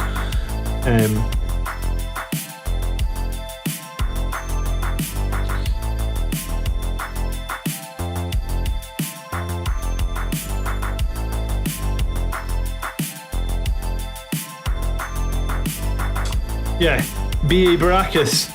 Man, I've not watched the A-Team in a long time. I used to love that show. That and MacGyver, they're like my guilty pleasures from when I was a kid.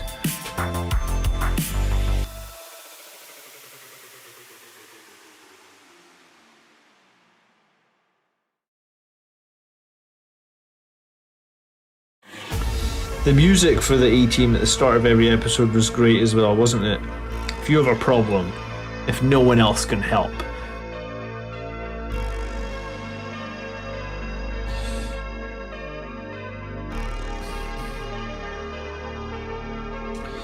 But yeah, that's why I didn't make a video or anything on all the drama that had happened, because I was like, well, I don't want to say like I'm going to stick my head in the sand and pretend it never happened, but I was like, I don't know if it affects me, or I don't know how it's going to affect me. So I guess I'll just, you know, I'll just continue to do my videos. That's why yesterday's video was just like a fun video about Dante, and we'll see, we'll see what happens, I guess. If channels start getting shut, based on the feedback that's happened, and like how pissed people are in the community, and how like there's actually like, I was on Reddit earlier today, and there's like a thread with like, it was like one of the top threads on Reddit, like 9,000 upvotes or something, called like Boycott Games Workshop, like on the 40k Reddit. So like if channels, like, so this is before any channels have been shut down, right? People are already going crazy. So if they actually start shutting down channels, people will be super mad. And yeah, I mean, I think, like, I watch a bunch of Warhammer content on YouTube, right? I watch Tabletop Tactics, I watch Auspex Tactics, I watch Midwinter Minis, I watch Squidmar, who else am I subscribed to? Do you know what, the guy Evan over Origin Painting, I try and watch all his videos. He's a small channel, but he's coming. And I was going to say, I feel like, I'm sure there's some more. Winter's SEO, I watch Winter's quite a bit.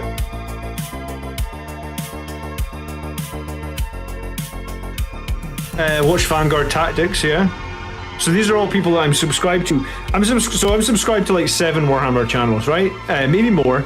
7 that I can name off the top of my head. I'm still going to get Warhammer Plus, right? Like, just because I watch the content on YouTube doesn't mean that I'm not going to get Warhammer Plus, right? Like, Warhammer Plus is going to have different content that I'm not going to be able to get. Probably not going to watch battle reports on Warhammer Plus, because they're probably not going to be that competitive, right? They've even said so themselves. So SNN battle reports, no, I don't really watch them. But you know, it's just, I actually spend like a lot of my free time making content. Like, you wouldn't believe. So like, my free time is limited. It's basically every night from like 10 till midnight. That's my free time every day, because family and day job, right? And Monday nights I play a game of Warhammer, so I can't do anything on Monday night. Tuesday and Wednesday I usually work on like my weekly tactics video. Thursday night I either stream or I film like an episode with Mark and Tony. Friday night I usually take the night off. Saturday night I stream, and then Sunday night I'm usually like prepping or working for the next week. So yeah, like, my free time for watching content is actually pretty limited. So the ones that I've got subscribed to already are, you know, they're kind of my go-tos, I guess, just based on the amount of time I actually have in a week.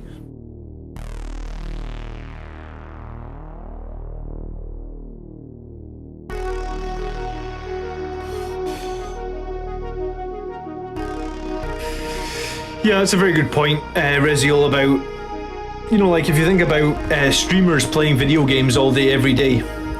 So you're basically, what would you...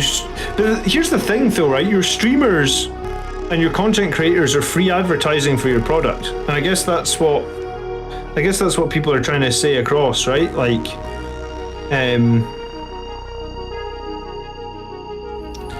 if a, you know...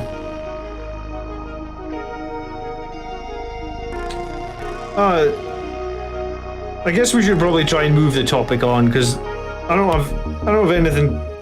know any information. I don't really have anything that I can say about it.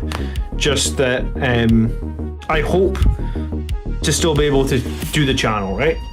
Like, what else can I say? Like, I enjoy making the videos for this channel. I'd like to keep doing it for as long as humanly possible, right? I haven't actually said this to you guys yet, but I've said it to Mark and Tony, but I've not said it to anybody else. That me and my wife got our results this week, so we are having a baby boy, which is great because I already got a girl, so we're gonna have one boy and one girl. I'm super happy about that, and one of the reasons that I'm so happy about that was like I was like a mini Blood Angels commander, or at least I will have a child that I can introduce to Warhammer and have fun with. And like, yeah, maybe, you know, the hobby is for everybody now, so like, don't get me wrong, girls can enjoy the hobby, and you know, if a girl's into the hobby, I'm absolutely fine with that. I got no problem with that, but I also don't want to enforce anything on my child, right? So like, if I bought my little girl a box of Warhammer and she was like, Dad, I don't want your models, whatever, I would totally respect that. But like, I feel with a little boy, like it's like toy soldiers, and I feel like every little boy loves toy soldiers, right? So at least I did when I was a little boy. So I'm super excited. So I thought thanks guys. So I thought, like, great, you know, if my little girl wants to play Warhammer, I will absolutely not stop her, but I also will fully respect the decision that she thinks that Barbies or My Little Ponies or whatever it is that she's into. I'm not really that familiar with girl stuff, but whatever she's into, you know, I will respect that, and I don't want to force anything on anybody. Especially in this day and age, it feels like you got to be respectful of what people want to do and what they want to get into, right? So, but I feel like with a boy, I can push a little bit harder. As I say that with one, I totally contradict myself there. But I think a little boy, you know, as a little boy, if I could blow something up or kill a Tyranid or something, I'd be like, yes. How do I do this? What do I need to roll on this dice? This sounds like fun, you know. But I'm just basing it on my childhood, so who knows? But give the Barbies Stormbolters and chainswords. I mean, I do have that Primaris, the giant Primaris Marine. We could try, be like, here's a plasma pistol for Barbie. But yeah, so thank you so much, guys.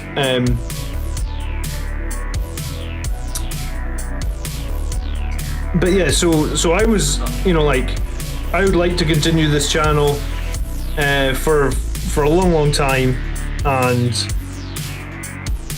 hopefully none of this stuff that's come up will impact that in any way, shape, or form, you know. Like, I guess when I picked this, just like I said, I'd actually just got into that Star Wars Legion game, and Star Wars Legion, which is basically 40k with Star Wars models. And I actually thought it was kind of fun. The armies are a bit smaller, like it's 800 points or something, for a battle. So yeah, the battles are a little bit smaller, but I actually thought it was a really fun little game as well, and it's quite a cinematic game. But like, I just picked Warhammer because I guess I'd done Warhammer for more years, and I felt like I feel like I enjoy Warhammer more. So hopefully we continue for a long time, guys.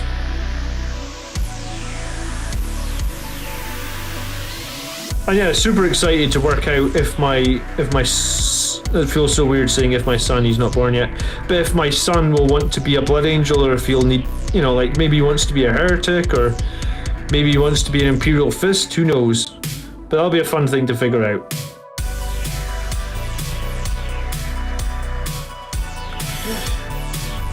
Hey Wildling, if you missed the start, man, you need to click the little, we started like an hour and a half ago. If you missed the start, you need to click the little bell next to the subscribe button underneath the video, and change where it says notifications from personalized to all. If your notifications are set to personalized for any channel, not just mine, it means YouTube will decide if it tells you that the channel's gone live or if the channel's released a new video. If you change it to all, it means that every new video or every go live will pop up on your like mobile device or whatever. So in general, if you want to make sure you catch all the new updates as soon as possible from my channel, then change your notifications to all. I actually didn't even know that was a thing, you know, but I mean, I guess that's how YouTube works. Normally their algorithm decides what you get to see and know about unless you change it to all. One of the coolest 3D print files I found is a full-size absorber bolt pistol. Thanks for tuning in, Lucky Jim. Appreciate you hanging out, man. Anyone else having trouble finding primer? There have been a couple of shortages of primer, I feel like, during the pandemic. For a little while, Games Workshop were sold out of certain colours. One thing you can do is if you're in the UK, you can go to like Halfords, and some people swear by the Halfords black. The Halfords like grey car primer is apparently really good. I always meant to get one for myself, but I've never actually tried it, but I know some people absolutely swear by it.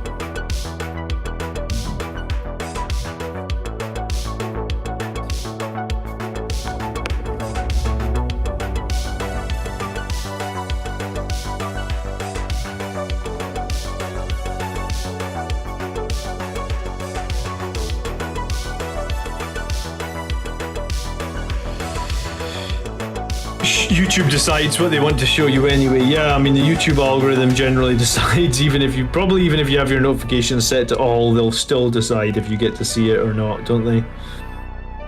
YouTube basically just wants to show videos that lots of people will watch, right? Because they can get more ads on them. That's how it all works, right? The longer the video and the longer people watch is what makes YouTube happy, I think.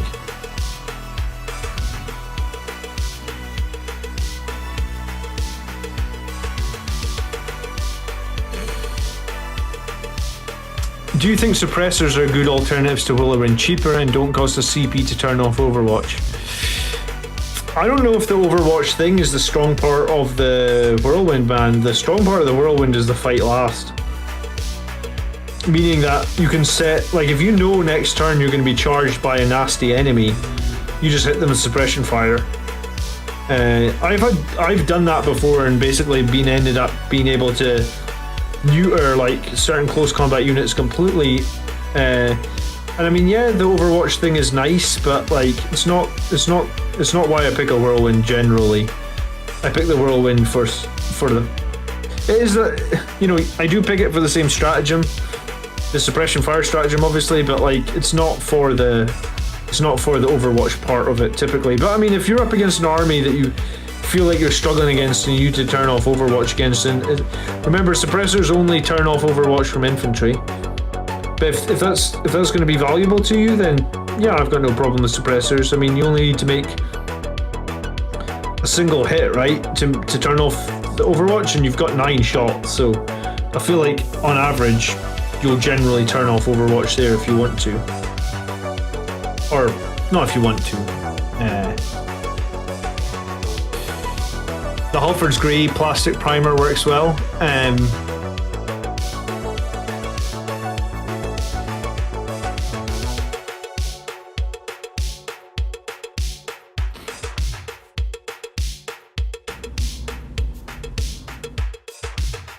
Yeah, I mean, I don't know if I was running a Judasar. I don't know if I run the Whirlwind as well.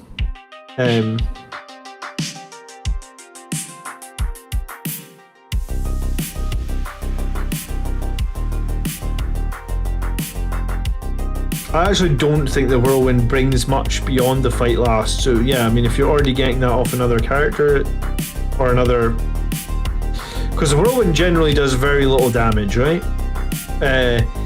Because I generally recommend you take it with a Castellan, and because you want the large number of shots to guarantee the suppression fire goes off. And the other one is 10 points more and barely does any more damage. Like it's so minor, the damage increase. It's not worth the 10 points.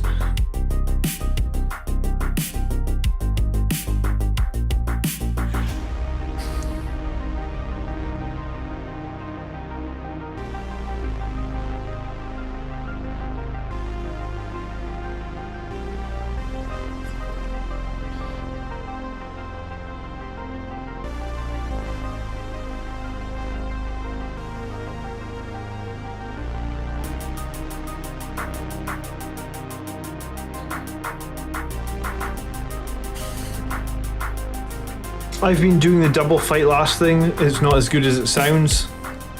Yeah, I mean... Yeah, I think it's going to be quite situational, double fight last.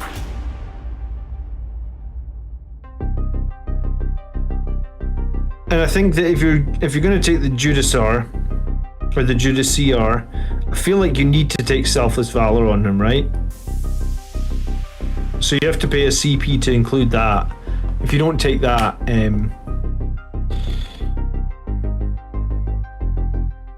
thanks for tuning in, Narcissist. Good to see you.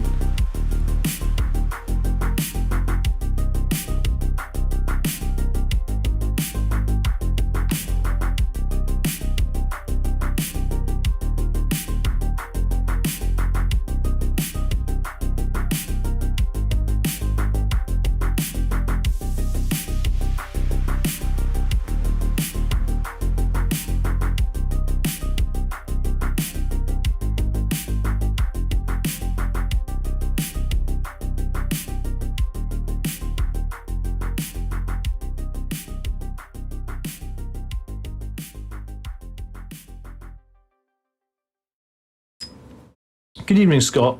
How you doing?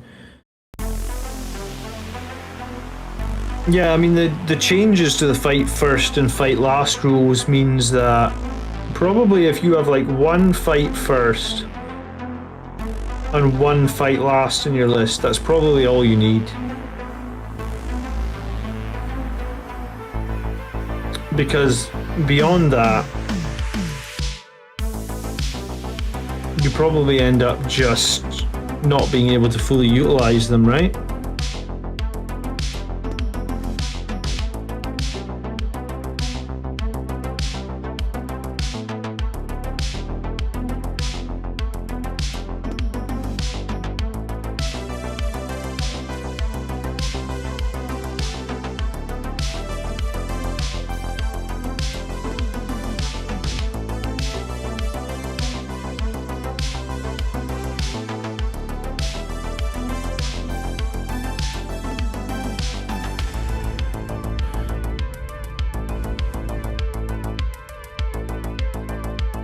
Yeah, the whirlwind does die easily if it's seen, that's very true. I mean, you can smoke screen it, but I feel like it still dies.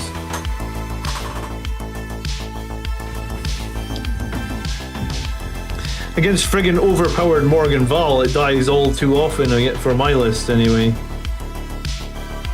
Also, against Death Guard last week, you just started shooting all the Plague Burst Mortars into it, like... it doesn't survive so well against a bunch of Strength 8 -2. Those Plague Burst I don't get how Plague Burst Crawlers are 165 points, honestly. When you compare them to like a Space Marine tank for 165 points, it's not even... it's not even close. Space Marine tanks really got left in the dirt this edition.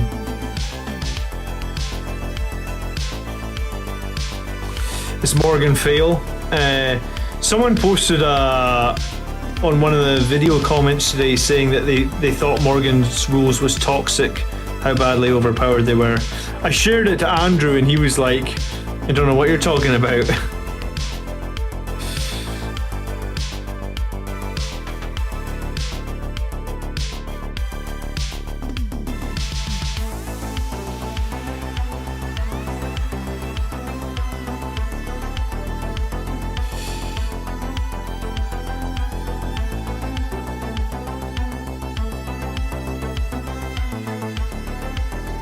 Yeah, I think reactive charges is the better way to play. If you can make it work, it's definitely the better way to play, right?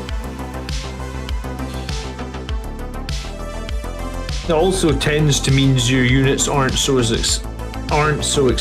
I mean, it's not always possible, and sometimes you do have to expose units, but.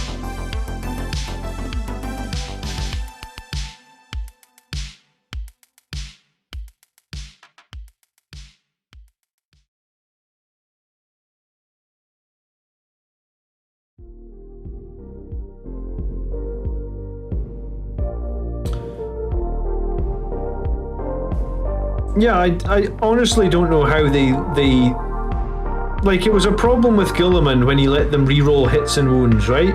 Like, I played against, like, you guys know Colin. I played against Colin in... I think it was my first ever game of 9th edition, right? And Colin ran Ultramarines, or maybe, no, it must have been 8th edition. Colin ran an Ultramarines list that had 18 bolter aggressors in it. And he also had Centurions in that list as well, Hurricane bolter ones.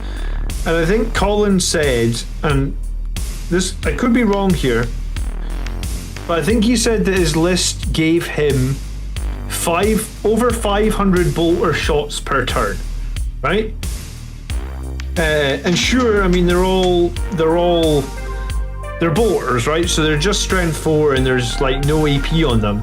But he's getting 500 shots per turn. And he basically had this giant castle of guys around Gilliman. He's rerolling all the hits and he was rerolling like all the wounds. And like, it was ridiculous. Like, he was picking up, like, for a 6-man squad of aggressors, because they're Ultramarines and they can fight twice. How many shots does an aggressor get? It's 6 plus D3, right? So it's basically 9 shots per model. And then he can shoot them twice, so it's basically 18 shots per model. He's got squads of 6. So each squad is basically 108 shots or something. And he had 3 squads of those. So yeah, the 3 squads there, that's like 324 bolter shots, rerolling all hits and all wounds. It was so fucking broken. In that game, he actually only beat me by like 5 points or something. Like, it was one of those games where, like, if I'd gone aggressive in one point, I was actually running Outriders in that list, and I think it must have been one of the first games of 9th then. So he was also using some sort of chaplain, I think, so that the aggressors maybe got +1 to wound when they shot the closest target as well. And yeah, so it was the most broken shit that I've ever fought. I mean, shortly after that, I think Colin actually moved to a list that had 18 Eradicators in it. Him and Andrew seemed to find one unit, and then they just go heavy on it. I mean, I can't talk at the moment, right, because I'm running 3 Redemptors, but they go super heavy. If they find something that they think is powerful, they go super heavy on it. I think Colin actually has like back when Relic Contemptors were great with double las cannons, I think he's got 3 of them with double las cannons as well. They go heavy on the broken stuff, or the most powerful stuff. I'm surprised, honestly, it took him this long to go. I'm surprised it took him this long to actually start running 3 Plague Burst Crawlers, honestly, because I think I think, like, if you compare a Plague Burst Crawler to like a Predator or something, the Predator is like 5 points more expensive, and the Plague Burst Crawler on average will do about 8 wounds a turn to the Predator. The Predator will do like 3 wounds back at it. And obviously the Plague Burst Crawler has an invulnerable save, has more toughness, has -1 damage, has indirect fire. I mean, it's just it's kind of ridiculous how much better they are, right? So anyway, the point of this Ultramarines list was, like, Gilliman was so broken when you could do all these rerolls. Reroll hits and wounds is just horrific. And then, like, they literally gave it to Morgan Val, and they gave her like these really cheap bodyguards that have like strength 5 2 damage weapons next to her.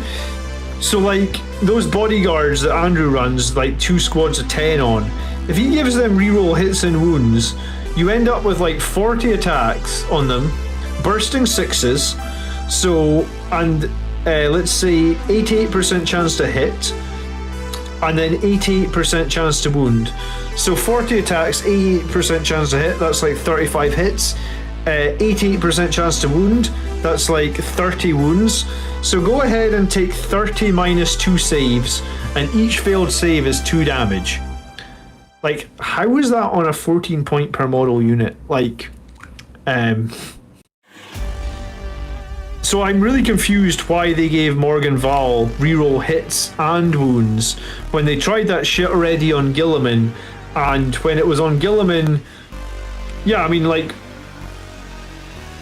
playing against a list that has 500 shots per turn, with like just about re-rolling everything's, like, I don't know where the fun in that is, honestly.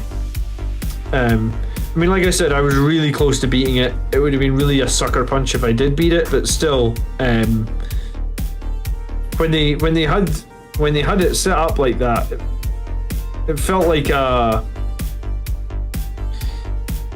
someone had dropped the ball on getting the design of that right,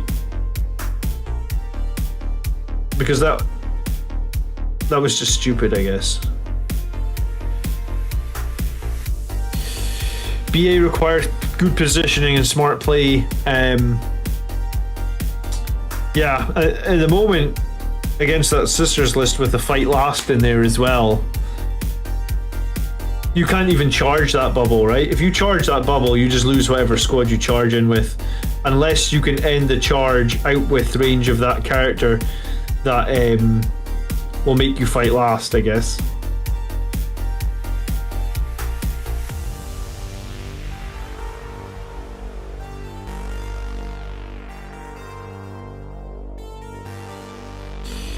She could smack Gilliman.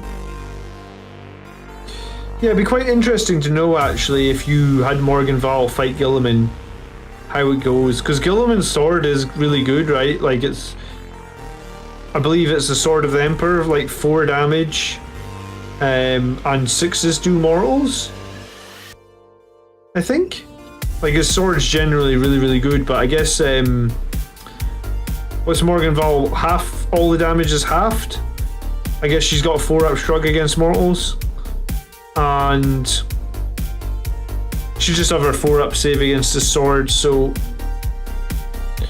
I feel like Gilliman gets 6 attacks or something. I don't think it's certainly not as much as Morgan Val, and then Morgan Val can fight twice, right?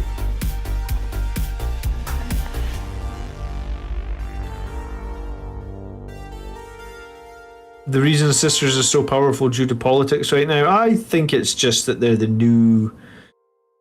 I think it's just that they're new, man. I don't know if it has much to do with politics. Based on all the news we've been hearing this last week or so about like... Maybe it has something to do with politics. I'm not convinced. I think it's just they're new and they want to sell a lot of Sisters of Battle. They want people to move over to Sisters of Battle, something like that.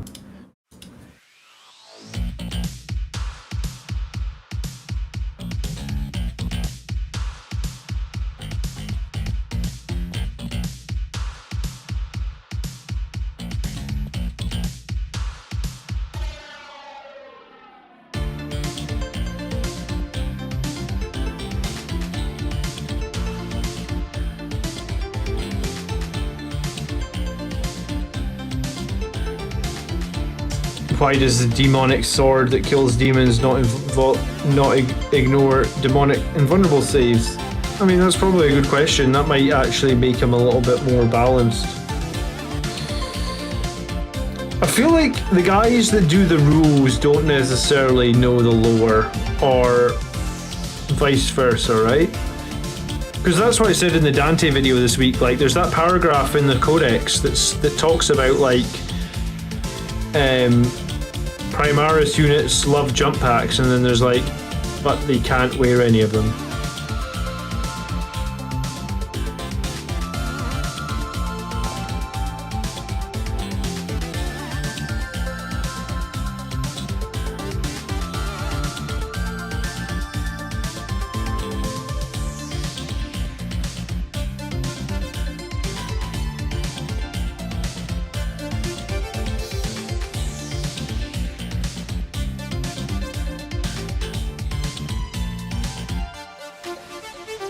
Yeah, I think so. I think it's because it's fresh plastic. Tempted by the Mortis relic.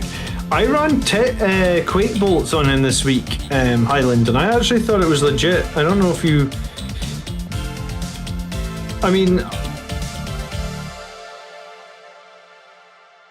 I feel like I could have probably done a few things better against that list, but I guess the thing that I really liked about the list that we ran this week was we killed all 15 or 16 of Andrew's mortifiers, and we killed Val as well. So it shows that like the list that I'm running now has the firepower and the strength to do it. And that was like Andrew had a horrific save roll on those mortifiers at one point. I also failed like a really key charge with the Death Company. So I think I like the Quake Bolts on him. From my understanding as well is he can still fire his pistol when he does Quake Bolts, right? Like normally when you fire Quake Bolts, you just make a single attack, but because the Techmarine has that special rule where you can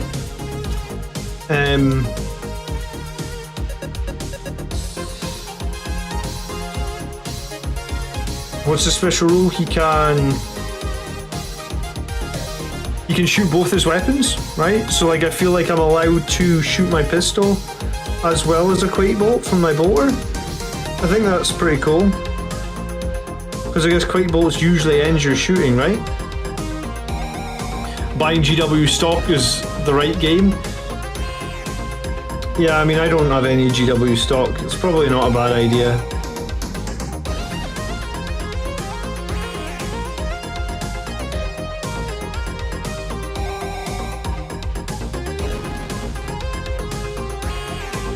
Stop buying models and just buy stock.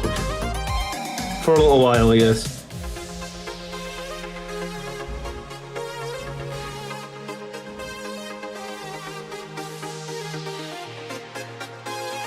I mean, I saved pretty good with my captain though, right? Like, Morgan Val put all her attacks into him and he didn't take a single wound. I generally love that Chapter Master on a bike. I actually think that Armor Indomitus is the way to go with him. Like, wow. It felt very satisfying to save all those things. Hey Chris, thank you so much for becoming a member. Yeah, that's a new member. Oh, I appreciate it, man. Thanks for tuning in. If you link up your YouTube account to your Discord, you get access to our members only room over on Discord, which is pretty cool. I mean, we have a lot of dedicated Blood Angels over there. So if you want to come hang out with us, you'd be very welcome to do that.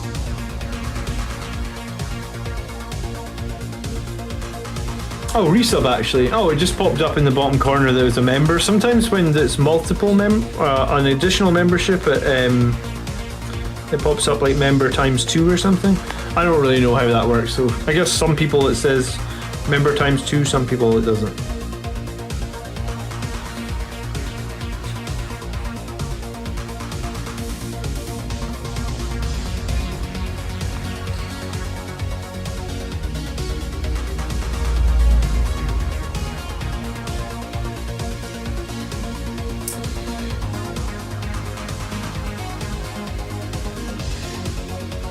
Right, this Techmarine has some hazard stripes on his front. I don't know if I'm going for hazard stripes.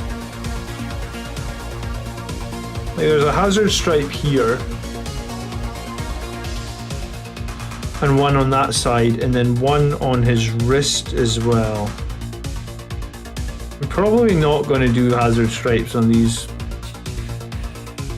That's very, very delicate hazard stripes. I think I'll just give it like a metallic, like a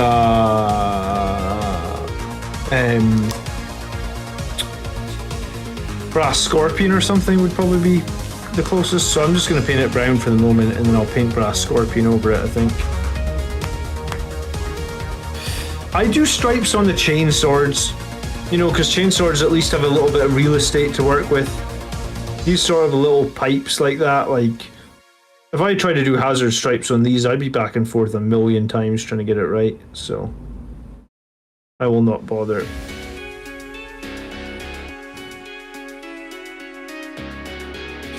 I always like brass scorpion though. Brass scorpion with like a null oil wash just gives like a really sort of like dark, grimy cable, which is, I think, is all this needs to be, right?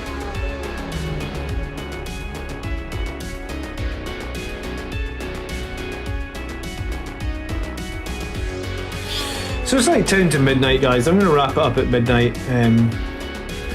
Chris says, going to my first ever tournament in 3 weeks, and I'm going to submit my list to you for review. I'm excited. By all means, Chris, and also if you want, bring it into the members room on Discord too, because over the last couple of weeks, we've the guys in Discord have been helping me with some of my lists. Because I've got a tournament just over 3 weeks' time, actually, like 5 weeks' time myself. So, by all means, bring it into the Discord members room and let's talk about it. And you know what? If you do really well at the tournament, you know, keep a note of what armies you play against and send it over to me, and we could get you on stream and we can do a video about it. Because we already did that this week or last week. Sorry. The weeks have kind of all merged together because of lockdown, but yeah, I think we did that last week with Chris Chance, and people generally really loved seeing, like,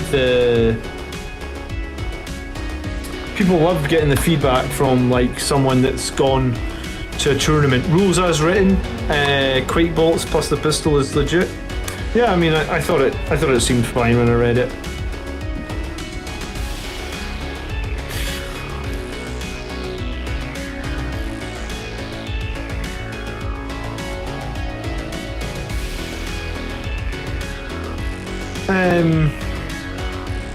I still think Icon of the Angel would help your list more comfortable with deep striking reserves. So I was thinking Highland, and obviously, I don't know if you saw the game the other night.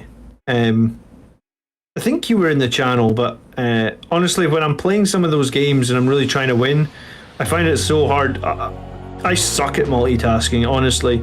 So I find it so hard to try and win the game and keep up with who's in the chat. But anyway, I was trying out Psychic Scourge, right? And I felt like Psychic Scourge is a terrible psychic power. I mean, my rolls with it sucked, for sure. But, like, I wanted a power that would do mortals against, like, reasonably tough enemies. And it just doesn't reliably do that at all. So yeah, I think Psychic Purge is a poor power in general, but I was thinking about this. What if I drop Psychic Purge and I take Veil of Time instead, and when my unit arrives from Deep Strike, I make sure that they arrive from Deep Strike within 18 of my Librarian, and I cast Veil of Time on them, right?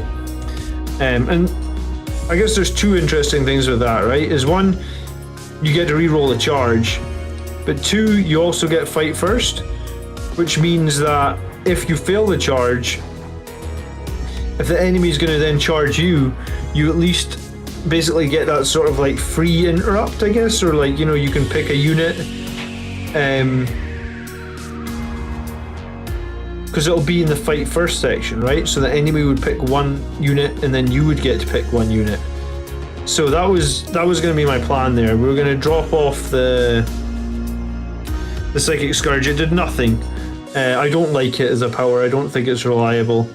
I mean, sure, I had bad rolls, but like rolling over, it's basically a 50-50 chance, right? Because you roll a d6, the enemy rolls a d6. Whoever's highest is probably going to get to.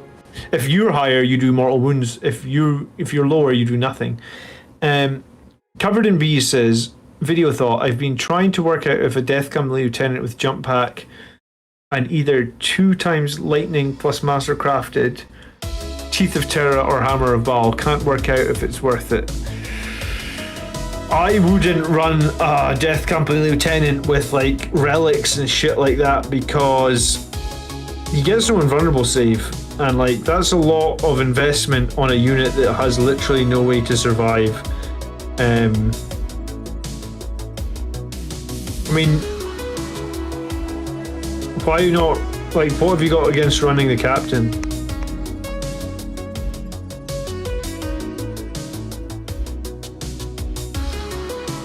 Because I ran the Death Company captain on a bike He was part of my list that went 11 wins in a row, and he ran the Teeth of Terra, and like I thought that was pretty decent. But I mean, putting Relic. I mean, I run a Relic on my Techmarine, sure, but he's like on a 2-up save and he's got 5 wounds. If you're running like a Firstborn Librarian, so you can have a jump pack, like he is not going to be survivable.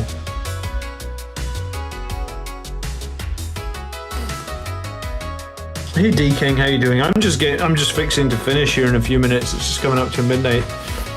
Veilwork says you aren't a big deep striker. Don't think you had the power slot, but yes, try that. Well, my librarian in that list, Highland, is the chief librarian, so he gets 3 powers.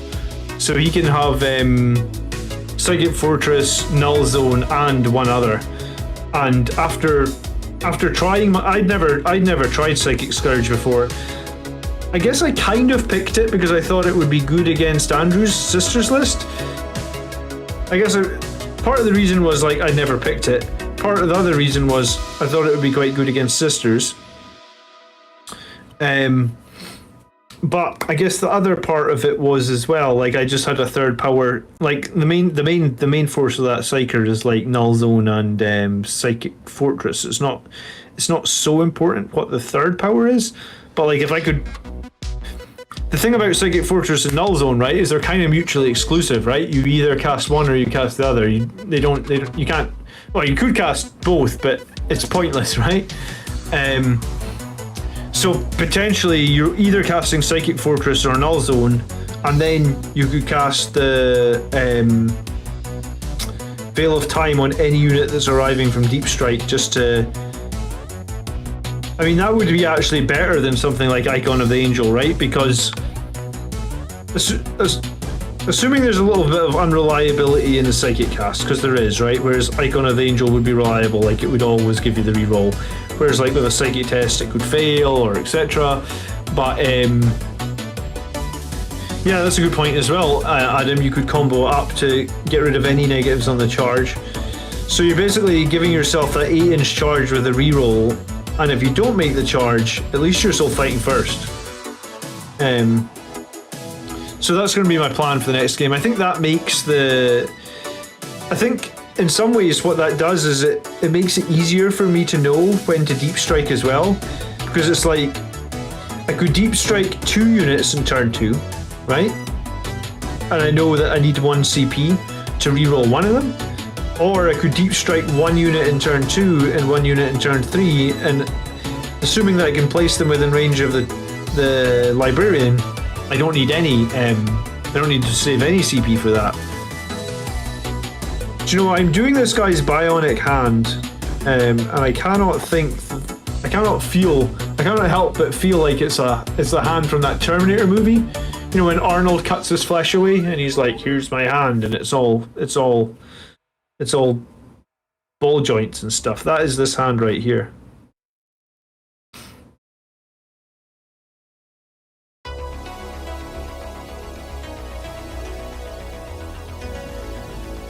It's 18 inches, by the way, for Veil of Time, so it's quite a bit of distance from the Psyker.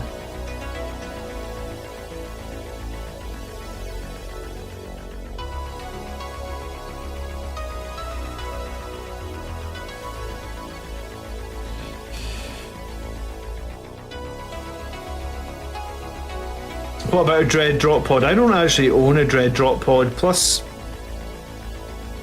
I don't know, I'm not a big fan of transports. They're so expensive for what you can't put a Redemptor in a Dread Drop Pod anyway, right? It's got too many wounds. So I mean, sure you could put a Death Company Dread or something in it, but like, it's a big point investment, I guess. And my list is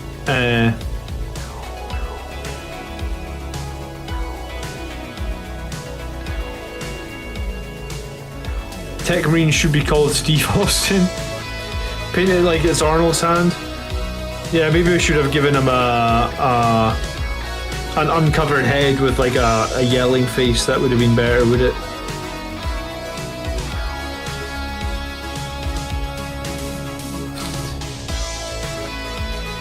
Dreadnought pods or the bomb.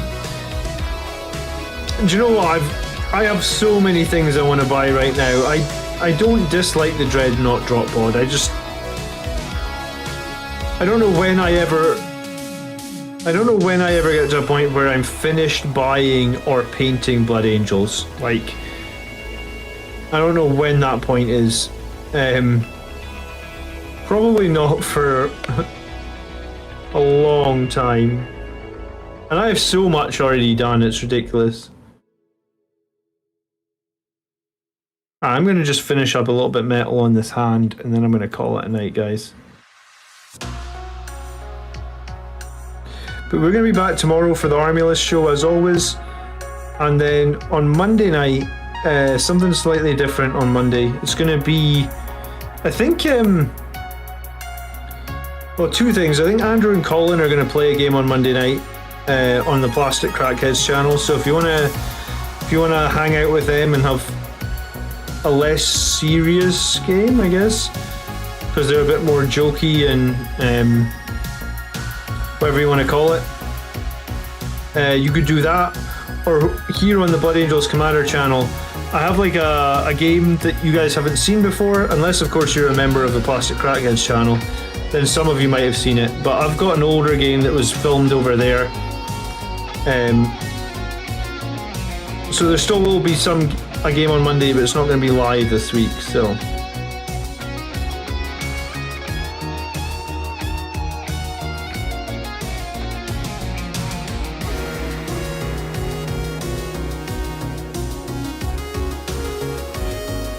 What's on top of my wish list like right now?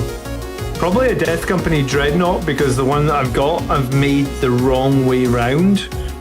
I think with the Death Company Dreadnought now, you can go for double heavy flamer, smoke launcher, and Furioso fists, like, or the Blood Talons. Even like the Blood Talons cost 10 points on the Death Company Dreadnought. Considering you'll probably wound just about everything in the game on 2s with the fists, would it not be better to just keep the fists? And they have better AP as well in the Blood Talons too. It was actually Pedroig that kind of opened my eyes to that. It was like, huh. So unfortunately, I feel like my Death Company Dreadnought has the wrong loadout, and I'm not sure I really want to convert him. And yeah, I know magnets are your best friend, but guess what? I didn't magnetize him because I'm an idiot. So Death Company Dreadnought, Relic Terminators are also up there. I wanted to buy an Invader ATV even though everybody thinks they suck. I think there was a bigger list than that. Correct Death Company Dreadnought is dual heavy flamer, smoke launchers, and dual Furioso fist. Yeah, that's what I want to get, Pedroig, and that is not what my one has, unfortunately. I went dual heavy flamer, the Magna Grapple, and Blood Talons, which I guess were good last edition. Like, the Magna Grapple was great last edition, because what it meant was if you came in as reserve, you basically ended up getting, I think it was +3 to your charge roll against vehicles, right? Because the Magna Grapple gave you like a +2, so it made it super easy to charge vehicles last edition. But then they changed the Magna Grapple, and now I kind of feel like it's junk. Like, I don't know why you would pick a Magna Grapple now, really. I'd keep the Talons. It's 10 points though, right, Rizio?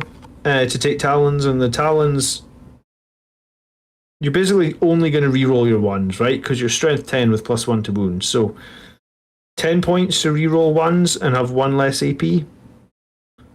I feel like I could get better value out of that 10 points elsewhere. And I mean, I'll still have my other Death Company Dreadnought, right? I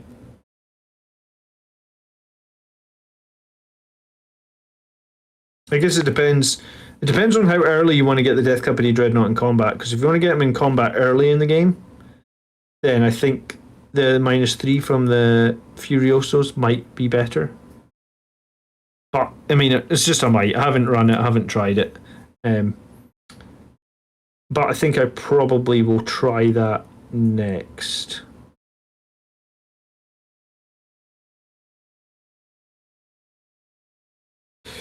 All right, guys, I am going to call it night. We'll be back. Yeah, we're back tomorrow, and then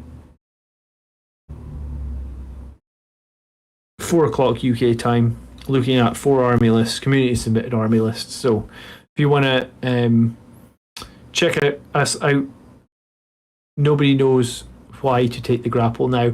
Yeah, the grapple sounded interesting originally, right? Because it was like the enemy were stuck in combat with you, but now that the enemy can shoot in combat, there's like there's no real disadvantage to.